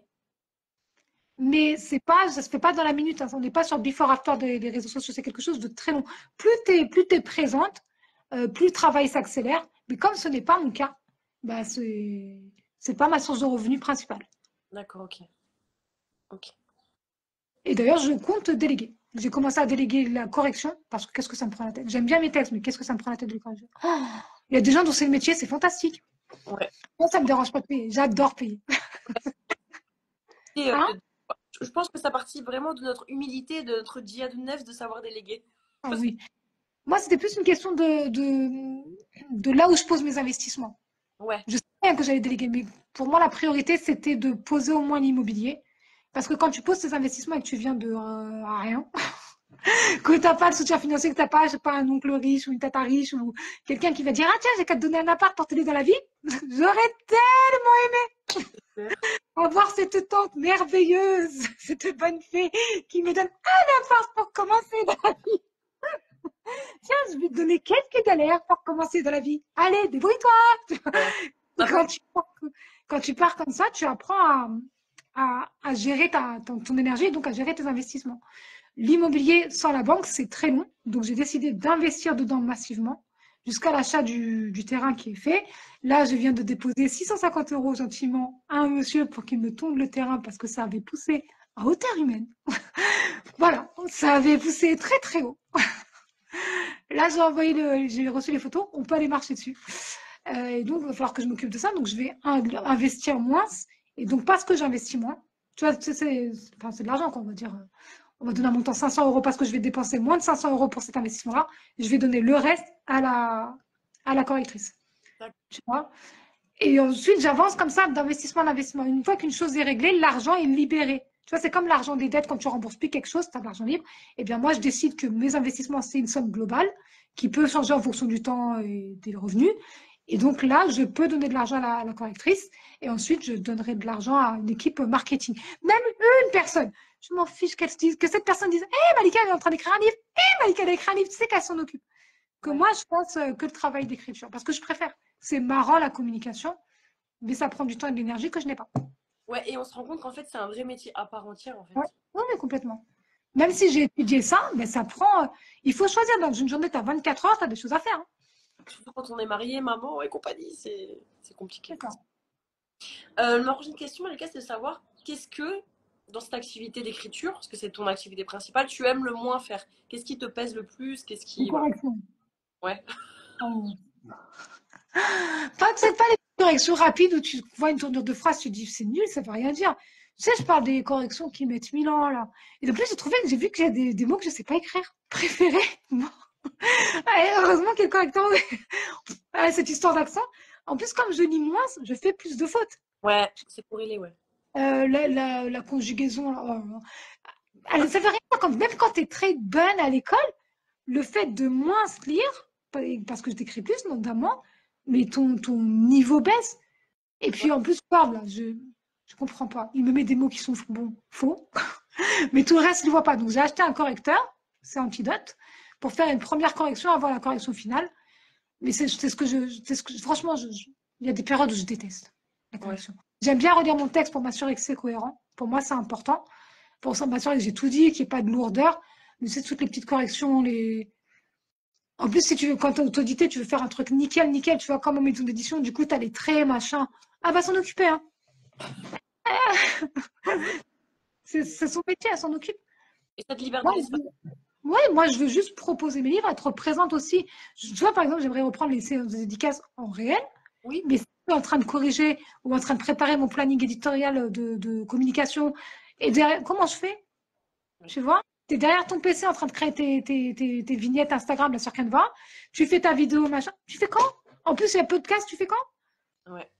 Tu voyages plus. Moi, pendant des années, là, c'est vraiment tout récent, je recommence à voyager juste pour moi. Tu voyages plus.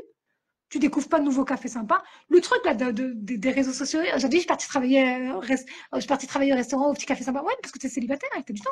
Ouais, Dis c'est la ça. vérité, t'as personne derrière toi. Alors c'est triste, la solitude, c'est dur, mais t'es tranquille. Ouais, c'est T'es ça. tranquille. Je vais à l'autre bout du monde pour aller finir mon livre. Super. Bouge pas, je ramène mes 3 enfants, leur Tout ce que j'ai à payer, mon mari, mes factures, ouais, c'est. et même au-delà de l'argent, tu vois, tu viens avec tes bagages, quoi. Ouais. Et même pour le faire toute seule, bah, ça te coûte moins d'argent, mais émotionnellement, il y a, il y a deux parties, il y a deux phases. Il y a le fait que tes enfants, tu as envie de les avoir avec toi. C'est ce que je leur explique. Je veux que vous soyez là, mais pas que vous parliez. Je veux que vous entendiez, mais que vous ne bougiez pas. Bah, c'est difficile parce que tu les aimes, mais en même temps, tu es occupé, tu vois. Tu sais que c'est des moments précieux. Tu n'as pas envie de les gâcher, mais il faut être réaliste. Tu as aussi envie d'avancer sur ta carrière. Et Ouais. c'est pas grave. Et le fait de leur dire, ça montre surtout à mes fils qu'une femme, c'est pas un personnage fictif qui va rester là toute sa vie. Ça marche pas. Elle a ses rêves, elle a ses ambitions. Peut-être que parfois elle va les revoir à la baisse, peut-être que ça va revenir. C'est un humain comme eux, tu vois. Et ensuite, il y a ce premier coup, et ensuite, il y a le fait que tu dois te détacher de ce qu'on t'a appris. Et la décolonisation intellectuelle, ça dure toute la vie. Tu peux Si on... donner ça de choses que Hein, de. Est-ce que tu peux donner des exemples, pardon, de choses dont tu as dû te décoloniser, justement, intellectuellement? le... Je vais filtrer. J'ai filtré. Le fait de croire que je dois emmener mes enfants partout. Ouais, c'est-à-dire. Ça, tu sais, l'idée que sans toi, ils sont rien, les pauvres, tu vois, ou sans toi, ils vont pas y arriver. Du coup, dès que tu bouges, tu dis, ah, je vais emmener mes enfants, ou je vais leur ramener un truc, tu vois, comme s'ils allaient t'oublier, comme si tu allais disparaître. Ça, c'est parce que tu crois que ta valeur, elle est liée à ton intérêt, à ce qui en vient et à ce que tu en fais. Ah non, non. Tu vois. On te met sur les épaules une charge qui n'est pas de ton fait, tu vois. C'est la décolonisation intellectuelle, de croire que, un truc tout simple, hein, que sans mon mari, je peux pas vivre, Ouais. tu vois. Que l'amour, ça transcende tout. Non, Mhm. Allah transcende tout. L'amour, c'est point, c'est l'amour. L'amour, c'est presque factuel. C'est de l'émotionnel. Tu peux activer ton cerveau, tu vois, si ça devient problématique. Mhm. Même si tu souffres, tu vois. De quoi encore? Ah oui, de croire qu'il fallait que j'assure pas, que je sois parfaite. Ouais. Même si j'étais là, ah, c'est pas grave de pas être parfaite, ça c'était faux. Je croyais que je devais être parfaite, que je devais assurer et réussir dans tout. Et de croire aussi que la réussite, c'est ton compte en banque. Ouais. Ça, c'est J'en vraiment. parle souvent avec, heureusement que j'ai mes enfants qui sont sensés, qui m'ont fait comprendre que je suis dans une vraie réussite, tu vois. Être née handicapée, dans une banlieue où vraiment être une femme, c'était pas... c'était déjà un peu dommage. Tu vois. Ouais. Où genre, ah, toi, c'est trop bien, t'as un garçon manqué. Ah, bah, toi, Malika, c'est trop bien, t'as un garçon, c'est trop bien, virgule, t'as un garçon. Et le mec te dit ça sans suer, en mode normal. Ou même chez toi, on te dit, ouais, tu devrais te maquiller, mais attends, t'as passé 15 minutes à te maquiller, tu vas voir qui? Tu vois, toutes ces lourdeurs-là. Et faire quand même le métier que t'aimes. Investir ton argent dans des trucs auxquels personne ne pense. Moi, en fait, je savais que quand j'étais petite, comme je suis rationnelle, je savais que je pouvais l'avoir, sauf que je savais pas où le trouver. Où Mhm. trouver l'immobilier de bordel sans la banque, où trouver des métaux précieux. Qu'est-ce qui se fait en termes de compte bancaire, acheter de la crypto aussi, tu vois, pourquoi faire, machin. Avoir le temps de faire ça, les mettre en place et vivre comme si c'était, parce que pour moi, c'est ma norme, aller sans cesse avec tout le brouhaha du monde, où tu as des femmes qui te disent, tu sais, moi, l'argent, ça m'intéresse pas, tu vois. Ça, c'est une forme de réussite. De dire l'argent, c'est important, c'est nécessaire, je vous apprends à le faire tous les mardis, c'est une forme de réussite. Et même si ça ne se voit pas sur le compte bancaire, ça se compte en hasanet, ça se compte en amour propre, ça se compte en confiance en soi. Je ne suis pas du tout la même personne que j'étais. J'ai retrouvé une photo de moi au salon Beautiful il y a 10 ans. C'est quand j'étais dans styliste, j'étais méga jeune. Genre, ça se voit visuellement, quoi. J'avais déjà cette assurance dans ma pose. Et en plus, je me souviens que quand j'ai pris la photo, j'étais crispée parce qu'on me prenait en photo, concept. Malika, on prend photo, d'accord. Tu vois, les filles qui m'entouraient, elles portaient mes créations. J'étais déjà dans la réussite. Mais en fait, intellectuellement, c'était pas assez. Parce que quand tu viens d'une famille qui te fait croire que tu feras jamais assez, surtout pas d'homme qui te l'a dit, quoi. Et cet homme, que ce soit ton père ou ton frère ou un type, hein, peu importe, même quand je dis clochard, je ne parle pas des SDF, même le pire des clochards, si tu n'as pas fait un compliment, tu n'existes pas. J'ai tellement envie de vous dire des gros mots. J'ai tellement. Allah, c'est l'effort que je fais. Ça me rend folle. Ça, c'est de la décolonisation intellectuelle. De comprendre que je réussis, je suis dans la réussite. Elle n'est pas chiffrée. Mais la confiance en soi, c'est quelque chose qui se travaille, qui se nourrit. Et moi, je le nourris grâce à l'entrepreneuriat et grâce à l'écriture. Ok. Mais c'est vrai que ce truc-là de se détacher de la validation masculine, c'est quelque chose qui est très insidieux. Moi, je m'en suis rendu compte il n'y a pas très longtemps, 1 ou 2 ans. Et parce qu'en fait, moi, je suis convertie, tu vois, du coup, je me suis rendu compte qu'avant de me convertir, j'étais déjà dans ce schéma-là. Mais même après, en fait, tu restes dans cette hiérarchie de si je suis la plus mastour, bah, je vais être la mieux. Tu vois ce que je veux dire? Ou si je suis la moins, ah ben elle, c'est une fille facile. Tu vois ce que je veux dire? Et même quand tu te parles pour Allah, t'es dans une validation de l'homme, alors que c'est complète, c'est limite du shirk, là, tu vois? Parce que tu veux plaire à l'être humain pour faire passer pour la halal de service, alors qu'en vérité, tu ne portes même pas pour Allah quand tu fais ça. C'est hyper violent de se rendre compte. Mais je pense que je crois vraiment que tant qu'on reste physiquement dans de tels environnements, on va continuer de nourrir cette idée-là, même si l'autre partie de notre âme carrément lutte. Tu vois? Je ne sais pas s'il existe un pays dans ce monde où les femmes sont pleinement heureuses, épanouies ou en paix. Tu vois? Et même en sécurité. J'aimerais bien que ça existe. J'espère pouvoir sillonner le monde pour découvrir cet endroit miraculeux où je vais finir mes jours. Mais tant qu'en fait on reste dans... C'est au-delà de la lutte, tu vois, d'une lutte qu'elle soit féministe ou humaniste, c'est au-delà de la lutte. Si on reste physiquement dans des endroits qui ont ce schéma-là, par exemple, dans ma famille, je vais te raconter un truc qui m'a sidéré. Le jour où on a fait... non, c'était après, je crois. Ça la tête, bon, bref. Autour du deuil du décès de mon père, tu vois, tout est flou. Mais je me souviens qu'il y avait des potes de mes frères et que ma grande sœur leur a servi de café. Et moi, tu vois, comme j'étais abattue par le... En fait, dans ce temps-là, j'étais abattue par le deuil, évidemment, mais j'ai rien osé dire pour pas pour pas causer de tort à mes sœurs, tu vois. Mais je me suis rendu compte, après, avec le recul, que j'aurais dû ouvrir ma bouche. Parce que j'ai vu mes sœurs servir le café avec beaucoup de gentillesse. Presque, elles avaient mis leur deuil de côté. Moi, la Malika, je voulais dire, vas-y, vas-y, bouge, bouge, bouge. Allez, 3 coins fraîches, ça dégage. Parce qu'on voulait être entre nous. Oui, tu dois. Il y a aussi ce manque d'amour, de douceur. Les gens qui rendent visite aux endeuillés. Je vais vous le dire, bougez vos races. Franchement, bougez. Bougez, bougez. Si c'est pas passé un truc fou entre nos familles, partez. Venez nous voir dans un mois. Ouais, je suis d'accord.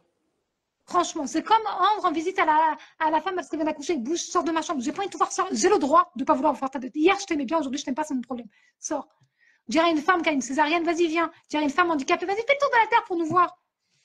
Tu vois? Un problème. C'est pas dans le... On nous fait croire que c'est nous qui manquons de pudeur, d'amour, de résilience. On est des femmes. Bien sûr qu'on a de la résilience, sinon on se tire une balle ou on tue quelqu'un. Au choix, il y a une balle qui part. Tu vois?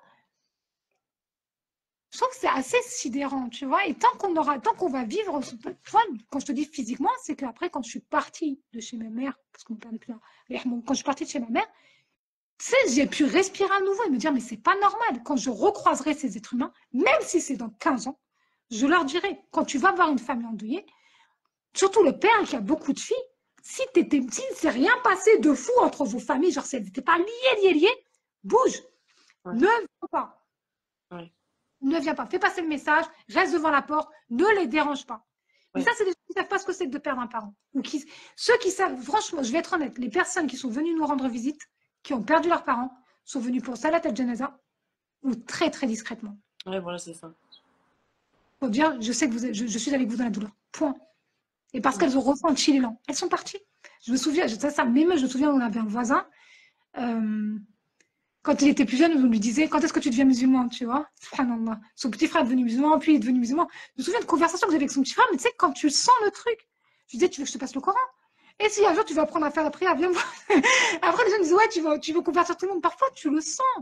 Ouais. C'est pas, tu sens, la personne, elle est tellement douce. Ses valeurs, elles sont tellement proches de quelque chose qu'il ou elle ne connaît pas. C'est pas de la, c'est pas parce que je veux qu'Allah apprenne des mais c'est parce que tu sens, tu vois. Oui. La personne, quand elle s'assied calmement à côté de toi, il y a des gens que tu sais, subhanallah. Mhm. Et donc, son grand frère est venu, il était en larmes, il est reparti, il est en larmes. Il était gêné, mais il voulait voir mon père une dernière fois, tu vois. Il Regarde. s'est passé quelque chose. Mhm. C'est certain, il s'est passé quelque chose entre eux deux, quelque chose qui est resté dans de l'ordre de l'intime. Il a Mhm. pas, il connaît le tempérament de ses voisines, du coup, de mes sœurs et de moi-même. Il a même pas dit bonjour, il est parti faire la salade, il est ressorti. Les gens les gens qui ne sont pas endeuillés se comportent comme des touristes avec les endeuillés. Ouais, c'est ça le problème. Les gens qui n'ont pas accouché, ou ça fait longtemps, ou dans une autre période, se comportent comme des touristes avec les femmes enceintes ou les femmes qui accouchent. Les personnes qui n'ont pas allaité ou qui n'allaitent plus, elles se comportent comme des touristes. Et vas-y que je déboule, et vas-y que je remets la tête. Tu vas tomber un jour, on va arriver à une génération. Et les femmes vont vous mettre des pastèques. On est moins dans la patience. Non, mais sérieusement, on va mettre des pastèques aux gens. On va devenir plus virulente et on n'aura pas tort. Je Mhm. suis pour la paix absolue, je suis pour la protection individuelle. On est sur Terre, on doit veiller à soi-même. Si tu m'agresses, j'ai le choix de t'agresser ou pas. Mhm. Je crois c'est hier, je lisais dans la Sourate Al-Baqarah cette notion de talion. Et je me suis encore dit, Allah, je t'assure, on est trop gentil. On est trop douce. Déjà, t'es pas douce parce que le son de ma voix ne te correspond pas. T'aimerais que je sois mielleuse avec toi, c'est différent. Mhm. C'est pas de la douceur que tu veux, c'est de la soumission. Ouais. Différent. Voilà. Mais oui, c'est vrai que j'avais remarqué ça même dans le processus de deuil. Normalement, dans la sunna, c'est aux personnes de ramener à manger, c'est aux personnes. Et en fait, c'est. Subhanallah. Mais Ouais. tu sais, Ouais. c'est là qu'il faut la sortir. Voilà, c'est enfin là que Non, vous la. c'est pas un délire. C'est pas un délire. Quand je te dis, les gens ne savent pas ce que c'est. C'est pas un délire. À quel moment on a envie d'aller dans la cuisine? On n'a pas envie de manger. On veut qu'ils reviennent. Voilà notre problématique. On est occupé à je veux qu'ils reviennent. Donc on a ce duel intérieur. Allah, je ne suis pas d'accord avec toi. À quel moment? C'est ça l'épreuve. C'est pas juste parce que c'est comme si mon père était parti, tu vois. Mais nous, on veut qu'il revienne. C'est ça le deuil, c'est un désaccord. Même si tu as une foi absolue, on parle de ton père. Même si ça t'était mal passé dans ta vie, peu importe la relation que tu avais, on parle de ton père. À quel moment tu viens prendre un café? À quel moment? Ça m'a tellement énervé. À quel moment tu viens prendre un café? À quel moment parce que ma soeur est prof, à quel moment tu regardes ton ancienne prof te servir un café? Ouais, c'est Et à quel limite. moment elle s'y plie? À quel moment elle s'y plie? Mhm. Et ça, c'est valable pas. Donc, franchement, c'est pas juste la communauté maghrébine. C'est valable partout où il y a des femmes. C'est injecté. Là, dans cette partie que tu ne contrôles pas de ton cerveau, on te le dit, on te le fait croire. Et heureusement, dernièrement, je parlais à un ami de très longue date de ça. Heureusement qu'il y a des femmes dites libres comme moi qui parlent haut et fort, qui n'ont pas peur. Je le dis, je le répète, je n'ai aucune raison de parler avec douceur aux hommes. Aucune. Je ne les convoite pas. Je ne veux pas qu'ils me convoitent. J'ai aucune raison. Je parle haut et fort parce que je sais. Je sais qu'une femme se fait agresser très, très, très souvent. Les gens, et le nombre de fois où je me suis dit, bah, ça y est, c'est fini pour moi. Ce qui m'a sauvé, c'est ma grande bouche. Dire, je t'ai dit non. Non maintenant, non demain, pour que tout le monde entende. Ce qui est redoutable, c'est le son de ta voix. Ça va dépendre de la personnalité. Ça va dépendre de ce qu'Allah t'a donné. Moi, mon regard et le son de ma voix, ça calme tout le monde. Alhamdoulilah, t'imagines, le pouvoir avec des yeux, t'as même pas besoin de parler. C'est pas le luxe. Ou quand tu sois, t'as pas besoin. Les gens comprennent. Et puis, il y a aussi l'aura. Plus tu te rapproches d'Allah, plus on dirait que t'es protégé. Ouais. C'est vrai qu'il y a une symbolique par rapport à la voix. Tu sais, on le voit en Afghanistan, dans beaucoup de pays, ils essayent d'éteindre vraiment la Ben voix. oui, La voix, c'est un truc fort en ben fait. oui, bien sûr. Sinon, on serait muet. Mhm. Si Allah voulait faire de nous des limaces, on serait des limaces. Oui. Allah peut tout. Si Allah veut qu'on se taise, si Allah veut que tu te testes, tu auras une extinction de voix. Mhm. Soit Allah va te dire fais le jeûne de la parole, soit Allah va te dire allez, tais-toi. Mhm. Et toujours pour une bonne raison. Mhm. Subhanallah. Est-ce que Malika, tu peux nous dire les... Parce qu'on va arriver enfin, on va arriver à la fin de l'émission. C'était très intéressant. Mais est-ce que tu pourrais donner des conseils pour les personnes qui voudraient, comme toi, se lancer et qui ont des obstacles, quels qu'ils soient, en fait, qui n'osent pas On ou... fait de l'écriture. Oui, dans l'écriture ou... Ouais. Alors, si, peu importe pourquoi la personne n'ose pas, Mhm. d'abord, il faut faire pour soi. On va pas partir sur une rhétorique, ouais, médite. Tu prends un papier, tu prends un t'écris. Je sais pas, tu sais, c'est comme, tu vois, je suis handicapée, j'aime bien faire du sport. Mais il y a des jours où mon corps, il me dit, vas-y, va t'asseoir. Tu vois? Et du coup, je vais faire comme je peux. Si vraiment j'ai ce besoin de... Parce que je te dis, mon cerveau va très vite, du coup, hein, intérieurement, il y a de la pulsion. J'ai trouvé mon juste milieu au bout de plus de 40 ans. Il y a ça aussi. Mais si tu commences pas à un moment donné, si tu prends pas un papier et un crayon, tu vas juste jamais écrire. Ensuite, il faut se rappeler, et ça j'en parle dans mon livre Ma routine d'écriture, tu écris tous les jours déjà. Quand Ouais. tu réponds aux SMS, quand tu réponds sur WhatsApp, quand tu es sur les réseaux sociaux, tu écris déjà. Tu vas juste choisir ce que tu vas écrire, pour qui tu vas l'écrire. Tu peux écrire ne serait-ce, franchement, 2 minutes par jour. Je vais dire, voilà, je me suis fait à 8h20. Hop là, tu sors. Ouais, ouais, En fait, ouais. tu vas y revenir parce que tu vas sentir que ça te fait du bien. Juste le fait d'avoir pris cette minute-là pour ta petite pomme, là, pour toi. Mhm. Et en plus, si tu as été scolarisé, en dur, tu as tellement écrit. Ouais. Franchement, les leçons, les mots, là, on a passé notre vie à écrire, sauf que là, je pense que ça devient personnel. Une fois que tu commences à écrire, tu vas te demander pour qu'est-ce qui me bloque vraiment. C'est quoi? C'est le regard des gens?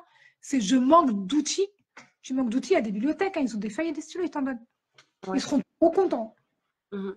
Même à la mairie, ils t'en donnent, ils seront trop contents. Ok, Même donc en fait, tout le monde a du papier, tout le monde a trop écrire. Si tu dis, ouais, j'ai pas de papier, bah, demande mhm. un truc introspectif qui te permet d'aller vers les autres. Parce que Ouais. tu te rends compte qu'on a besoin humainement des autres, de cette connexion, même si on est très, très, très introverti. Mhm. Là, vraiment, l'écriture, c'est vraiment une bénédiction. Alhamdulillah. C'est une vraie thérapie. Exactement. Est-ce que tu pourrais nous dire du coup aussi par rapport à tes livres, enfin, j'allais dire les prix, mais bon, ça dépend. Mais c'est une fourchette plus ou moins de combien par Euh, livre? Ça tourne entre 10 et 50 euros. Ok. Je voulais faire attention à ces prix-là, mais je commence à m'aligner sur ce qui se fait. Parce qu'il faut que je mange. J'ai décidé que j'allais manger. Crois aussi qu'à un moment donné, il faut arrêter de C'est vrai. s'abaisser. Ouais. En fait, au début, ça, c'est les prix de lancement que j'avais pas mis à jour. Tu vois, c'est aussi simple parce que cette notion de temps. Et après, comme les enfants grandissent, l'esprit revient, voilà, la thérapie, tout ça, là, j'aligne. J'aligne. Je sais pas si j'aurai un prix fixe pour, par exemple, pour celui-ci là, pour les comédies romantiques. Je sais pas si j'aurai un prix pour mes comédies romantiques ou pas. Je pense que je vais continuer à m'aligner sur le prix du marché parce que c'est mon côté commerçante. J'ai pas de honte à le dire. Je veux gagner ma vie. Je veux vivre de ça. J'ai même un montant à 4 chiffres pour mes revenus à long terme. Moi, à terme, ça serait bien, ouais, à terme. C'est ça que j'aime bien chez toi, justement, je voulais te dire, c'est que tu as ce côté écrivain, enfin écrivaine, tu as ce côté autrice, mais tu es aussi très cartésienne et très pragmatique au Oui, niveau de, oui, oui, oui. par Il rapport à faut. ton délire. En fait, tu as beaucoup de casquettes qui font que ça donne un bon. Parce que, parce que je suis HPI, tu Ouais, vois. ouais. Je sais qu'on vit pas d'amour et d'eau fraîche. Et puis, il y a aussi le fait que j'ai déjà manqué. Tu vois, déjà pas mangé à ma faim, déjà pas pu payer les factures. Donc, je suis très, très rationnelle et parce que j'ai pas 12 ans. J'ai Mm, pas 18 ans. J'ai pas 20 ans et je suis pas manipulable aussi. mm, Et bah, la seule personne qui me manipule, c'est moi. ouais. Et comme je lis le Coran, c'est plutôt moi. Même ici-bas, c'est Allah. C'est le Coran, donc sa parole. Mm. Ok. Et tes ouvrages, on peut les retrouver sur quelle plateforme alors? Sur Amazon. À part Fini les dettes, on peut le trouver partout. Sinon, partout en librairie physique et numérique. Sinon, tout sur Amazon pour des raisons pratiques. Ouais. Ah, Parce que aller chercher les librairies qui prennent que des auteurs d'édité dans la romance, c'est chouette, mais il faut y aller. ouais, faut aller, c'est chiant. Ouais. Ça prend du Faut y aller, ça prend du temps, ça prend de l'énergie.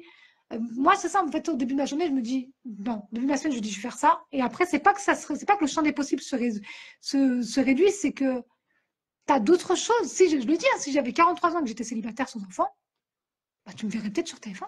Bon, je pense temps. pas, mais tu me verrais peut-être à la télé. Et ouais, ouais. Tu vois, il y a la réalité de la vie. Donc, Mm. pour le moment, c'est sur Amazon. Certains de mes ouvrages vont être en e-book uniquement sur mon site internet pour des raisons financières, parce que ça me permettra de gagner plus d'argent. Mais c'est sur du 2026-2027. D'accord. Et là, le dernier, il est en 2 éditions e-book et en carton. Comment ça Ça, s'appelle? e-book en normal, je sais pas comment on dit, en moelleux là. Et Ouais. cette version-là, c'est la version premium, tu as des bonus dedans. Tu as la playlist qui m'a permis, avec laquelle j'ai écrit ce livre. Tu as aussi un chapitre supplémentaire avec le point de vue de Joshua. C'est trop Peut-être faire une version. C'est une bonne idée. ouais, ouais. Et puis cette version cartonnée de rien pour pas que ça abîme. Franchement, c'est trop mignon. J'ai adoré l'écrire. C'est très drôle. En plus, elle est tellement insouciante, mais en silence, tu vois. C'est trop drôle. Et même le grain de beauté de son ex-meilleur ami qui veut. Même lui, il la supporte pas, genre, il veut se faire la malle. Tu vois, c'est plein de petits indices, comme on parle chez les Témézirs, tu vois. C'est assez. Même chez les Africains, tu vois, on va prendre un détail de la personne et on va dire que même ce détail de toi ne veut pas de toi, tu vois. Ouais. Oui, je connais. Je crois. Ouais, Ok. vraiment, je me suis vraiment amusée. Et puis, On c'est un voit, livre qui plaît. on voit que tu as vraiment pris ton pied dans ce livre. Ça se voit que tu es passionné. Vraiment, vraiment. Et du coup, ça fait une bascule dans ma façon d'écrire. Je m'autorise à plus de trucs. J'écris même pour personnellement, je vais fouiller dans mon moi vraiment très, très, très, très, très, très, très profond, jusqu'à mon droit au corps, mon droit, ce que ça signifie vraiment que le droit à la sexualité libre, tu vois. Ce genre de choses-là. Ça vient vraiment, vraiment, l'écriture, c'est vraiment profondément thérapeutique, même si tu n'écris que des articles de blog, même si Ouais. tu écris que pour toi. Même si tu écris que dans le magazine Elle, par exemple. Tu Mhm. vois, même si tu écris que des trucs basiques, tu te rends compte de certaines choses. Ok. Ce serait quoi pour toi, Malika, le mot de la fin avant de passer à la spéciale Nos sœurs ont du talent? Qu'est-ce que tu aimerais rajouter pour terminer? Soyez vous-même. Et c'est genre au sens propre du terme. C'est-à-dire que tu dois savoir qui tu es et vivre en fonction de ça. Ok. Arrête de vivre à l'horizontale, là. Les gens, ils ne sont pas garants de ta place au paradis. Pour rappel, hein, il n'y a que le prophète Mohammed, paix et bénédiction d'Allah, soit sur lui, qui va intercéder en notre faveur. Ouais. C'est tout. Voilà, c'est tout. Sois toi. T'as pas besoin. En plus, ça se sent, subhanallah, tu vois. Quand tu mets des masques, ça se sent. Moi, je connais quelqu'un qui regarde tellement la télé-réalité, je t'assure qu'elle parle comme une Kardashian. En oubliant que son compte bancaire, c'est pas celui d'une Kardashian. Incroyable. Subhanallah. Tu vois, en plus, c'est flippant. Tu vois, rationnellement, ça fait peur. Tu t'appropries là. Et en plus, elle fait ça avec chaque être humain. Mhm. Je vais à côté d'elle, hop, elle pompe et l'énergie et les mimiques. C'est terrifiant. La Ouais. personne, la personne, pour moi, elle s'est suicidée. Elle s'est abandonnée. Elle est plus là. Ouais. Elle est partie. Je ne sais pas où elle est. Alors, elle est partie. Et il y Mhm. en a beaucoup, hein, quand tu vois, même dans nos proches, tu as l'impression qu'ils ont changé. D'abord, c'est normal de changer.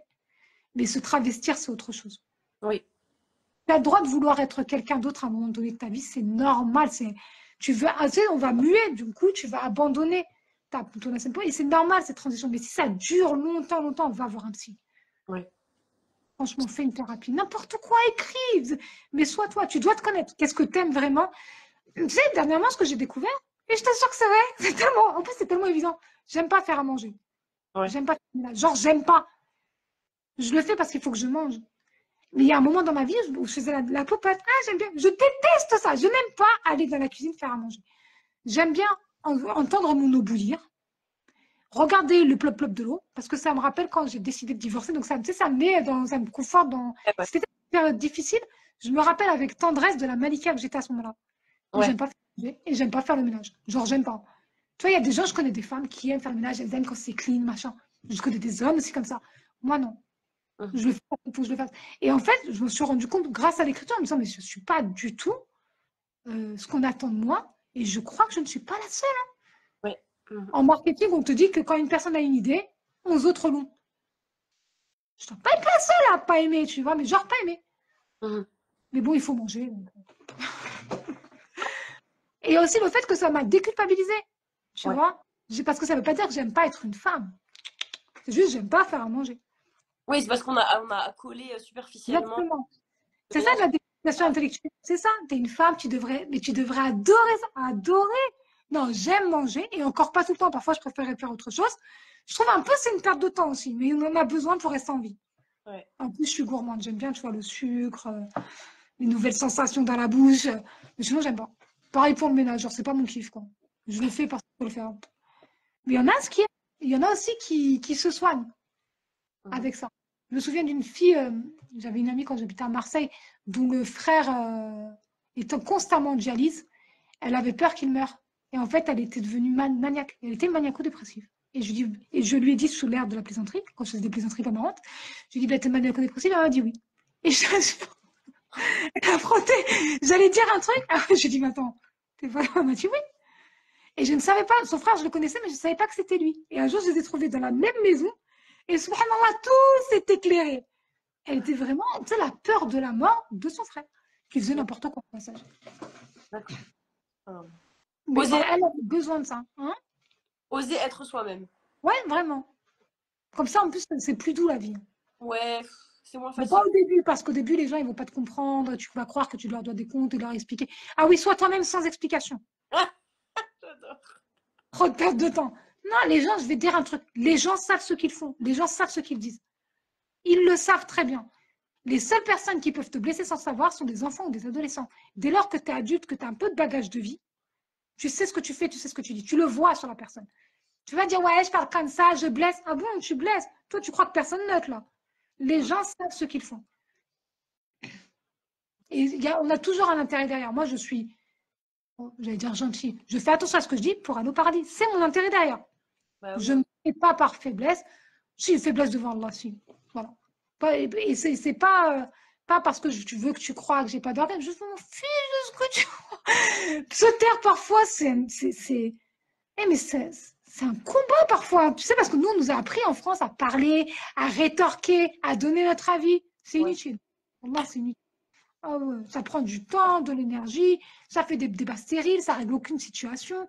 Pour des personnes qui veulent pas de base changer ou qui veulent pas de base écouter. Il y a des gens qui aiment juste débattre, hein, comme ça, ils sont persuadés d'être intelligents. C'est les mêmes, c'est souvent des racistes, ils sont intelligents, ils ont une idée. Non, Ouais. pas du tout. Ouais. Perte de temps. Sois toi-même sans explication. C'est une Oh, bonne slogan, ça, machin. mm, Maintenant, on va passer à la dernière question de nos servants du talent. Donc, c'est la spéciale. Donc, je rappelle un peu pour les personnes qui ne savent pas. La spéciale de nos servants du talent, c'est une question. Enfin, je demande pardon à la personne qui vient de euh, choisir un compte d'une autre femme musulmane, c'est important, une autre sœur, pour lui donner de la force et éventuellement pour qu'elle vienne sur l'émission et puis un petit peu consolider cette chaîne de sororité entre nous. Donc, quel compte tu as décidé de mettre en lumière aujourd'hui, Malika? Moi, j'ai décidé de mettre en lumière le compte de Sia DV. C'est ma fille. Et oui, tout simplement. Elle en fait pas la pub. C'est une mère, telle fille. Elle a créé des petits carnets comme ça, Ok. disponibles sur Amazon. Celui-là, c'est le Love Book. C'est des activités à faire en duo ou entre amis. Là, par exemple, il y a écrit danser ensemble. Tu vas soit dessiner, soit mettre des photos de ce moment où vous avez dansé ensemble. Et un autre, c'est Enjoy My Day. C'est 30 jours pour dessiner ta journée. Tu vois, c'est comme pour l'écriture, mais en dessin. Ça vient développer ton côté artistique. Et tu vois, c'est un peu dans l'esprit du vlog, mais personnel. Ok. Tu vois. Oh. Donc voilà. Parce Comment qu'elle n'en parle pas. Elle s'en parle absolument pas. Et tout ça, c'est disponible sur Amazon. Et tu peux noter son nom sur les commentaires, Oh, comme bien sûr. Hop. Avec ma copine. tu lui as... Je pense que tu as libre. T'as dit quoi? Oui. Oui. CADV. Ok. Et c'est Tu vois? normal. Hein. Le fruit ne tombe jamais loin de l'arbre, comme on dit. Ouais. Ce que j'allais dire. Et tu penses elle pourrait venir sur l'émission ou c'est pas son genre? C'est pas son Je sais truc. pas. Je sais pas. Tu sais, elle a 18 ans, elle grandit. Ouais. Alors, petit secret pour les mamans, votre enfant va grandir toutes les 3 semaines. Ok. La mienne a un rythme régulier de 3 semaines. Machin. Ah, ça me fait trop rire. Tu sais, ça me rappelle un jour, j'étais dans un magasin et je lui montre des baskets. C'était une réédition d'anciennes baskets de quand moi j'étais ado. Elle dit, Diana, franchement, j'aime pas. Je t'assure, 21 jours plus tard, 3 semaines, on retourne au magasin. Maman, j'aime trop ces baskets. Cyclique. Elle grandit, elle se fait son propre opinion. Moi, j'aimerais bien qu'elle vienne. Comme ça, elle te montre. Ok. Je Vas-y. lui glisse à l'oreille. Mais Ok. bon, elle est cyclique. Donc, voilà. Dans 21 jours. Ah oui, du coup, on attend. On sait T'as pas. dit quoi? Peut-être qu'elle va dire non et que dans 21 jours, elle va revenir et. C'est vrai, bien sûr, c'est vrai, tu sais pas. Et puis nous, tu sais, on lui laisse le droit, on lui dit qu'elle a le droit de changer d'avis. Elle prend son droit très à cœur. Aïe. Machallah. Ça pose parfois des problèmes en interne en termes d'organisation. Ouais. Ta fille, tu viens? Non, attends, j'arrive. Machallah. Ouais, c'est après la période de l'adolescence, c'est comme ça. Ben voilà, c'est ça. Et puis nous, je le dis, on dit à nos enfants, notamment à ma fille, Tu as le droit de changer d'avis. Tu as le droit de plus vouloir. Tu as le droit. On va pas en faire une victime. Ce sera pas une. Je l'ai dit, hein, je ne regretterai jamais de le dire. C'est fini. Cette notion de sacrifice, là, c'est fini. On n'est Ouais, pas des femmes de sacrifice.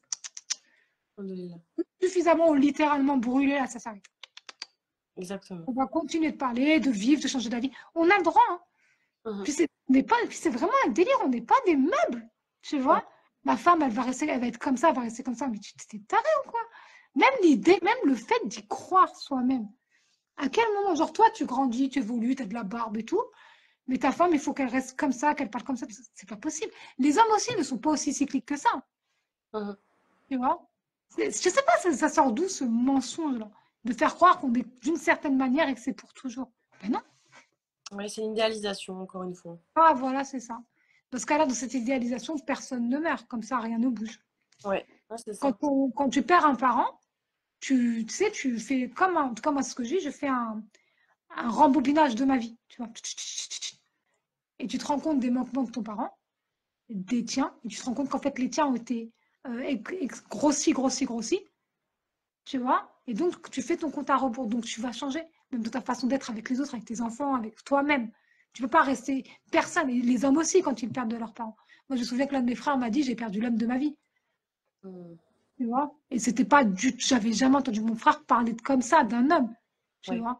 Il s'est rendu compte de quelque chose. Mhm. Soyons doux, les enfants. Déjà, soyons doux avec soi-même. Soyons nous-mêmes, déjà, comme ça, on est doux.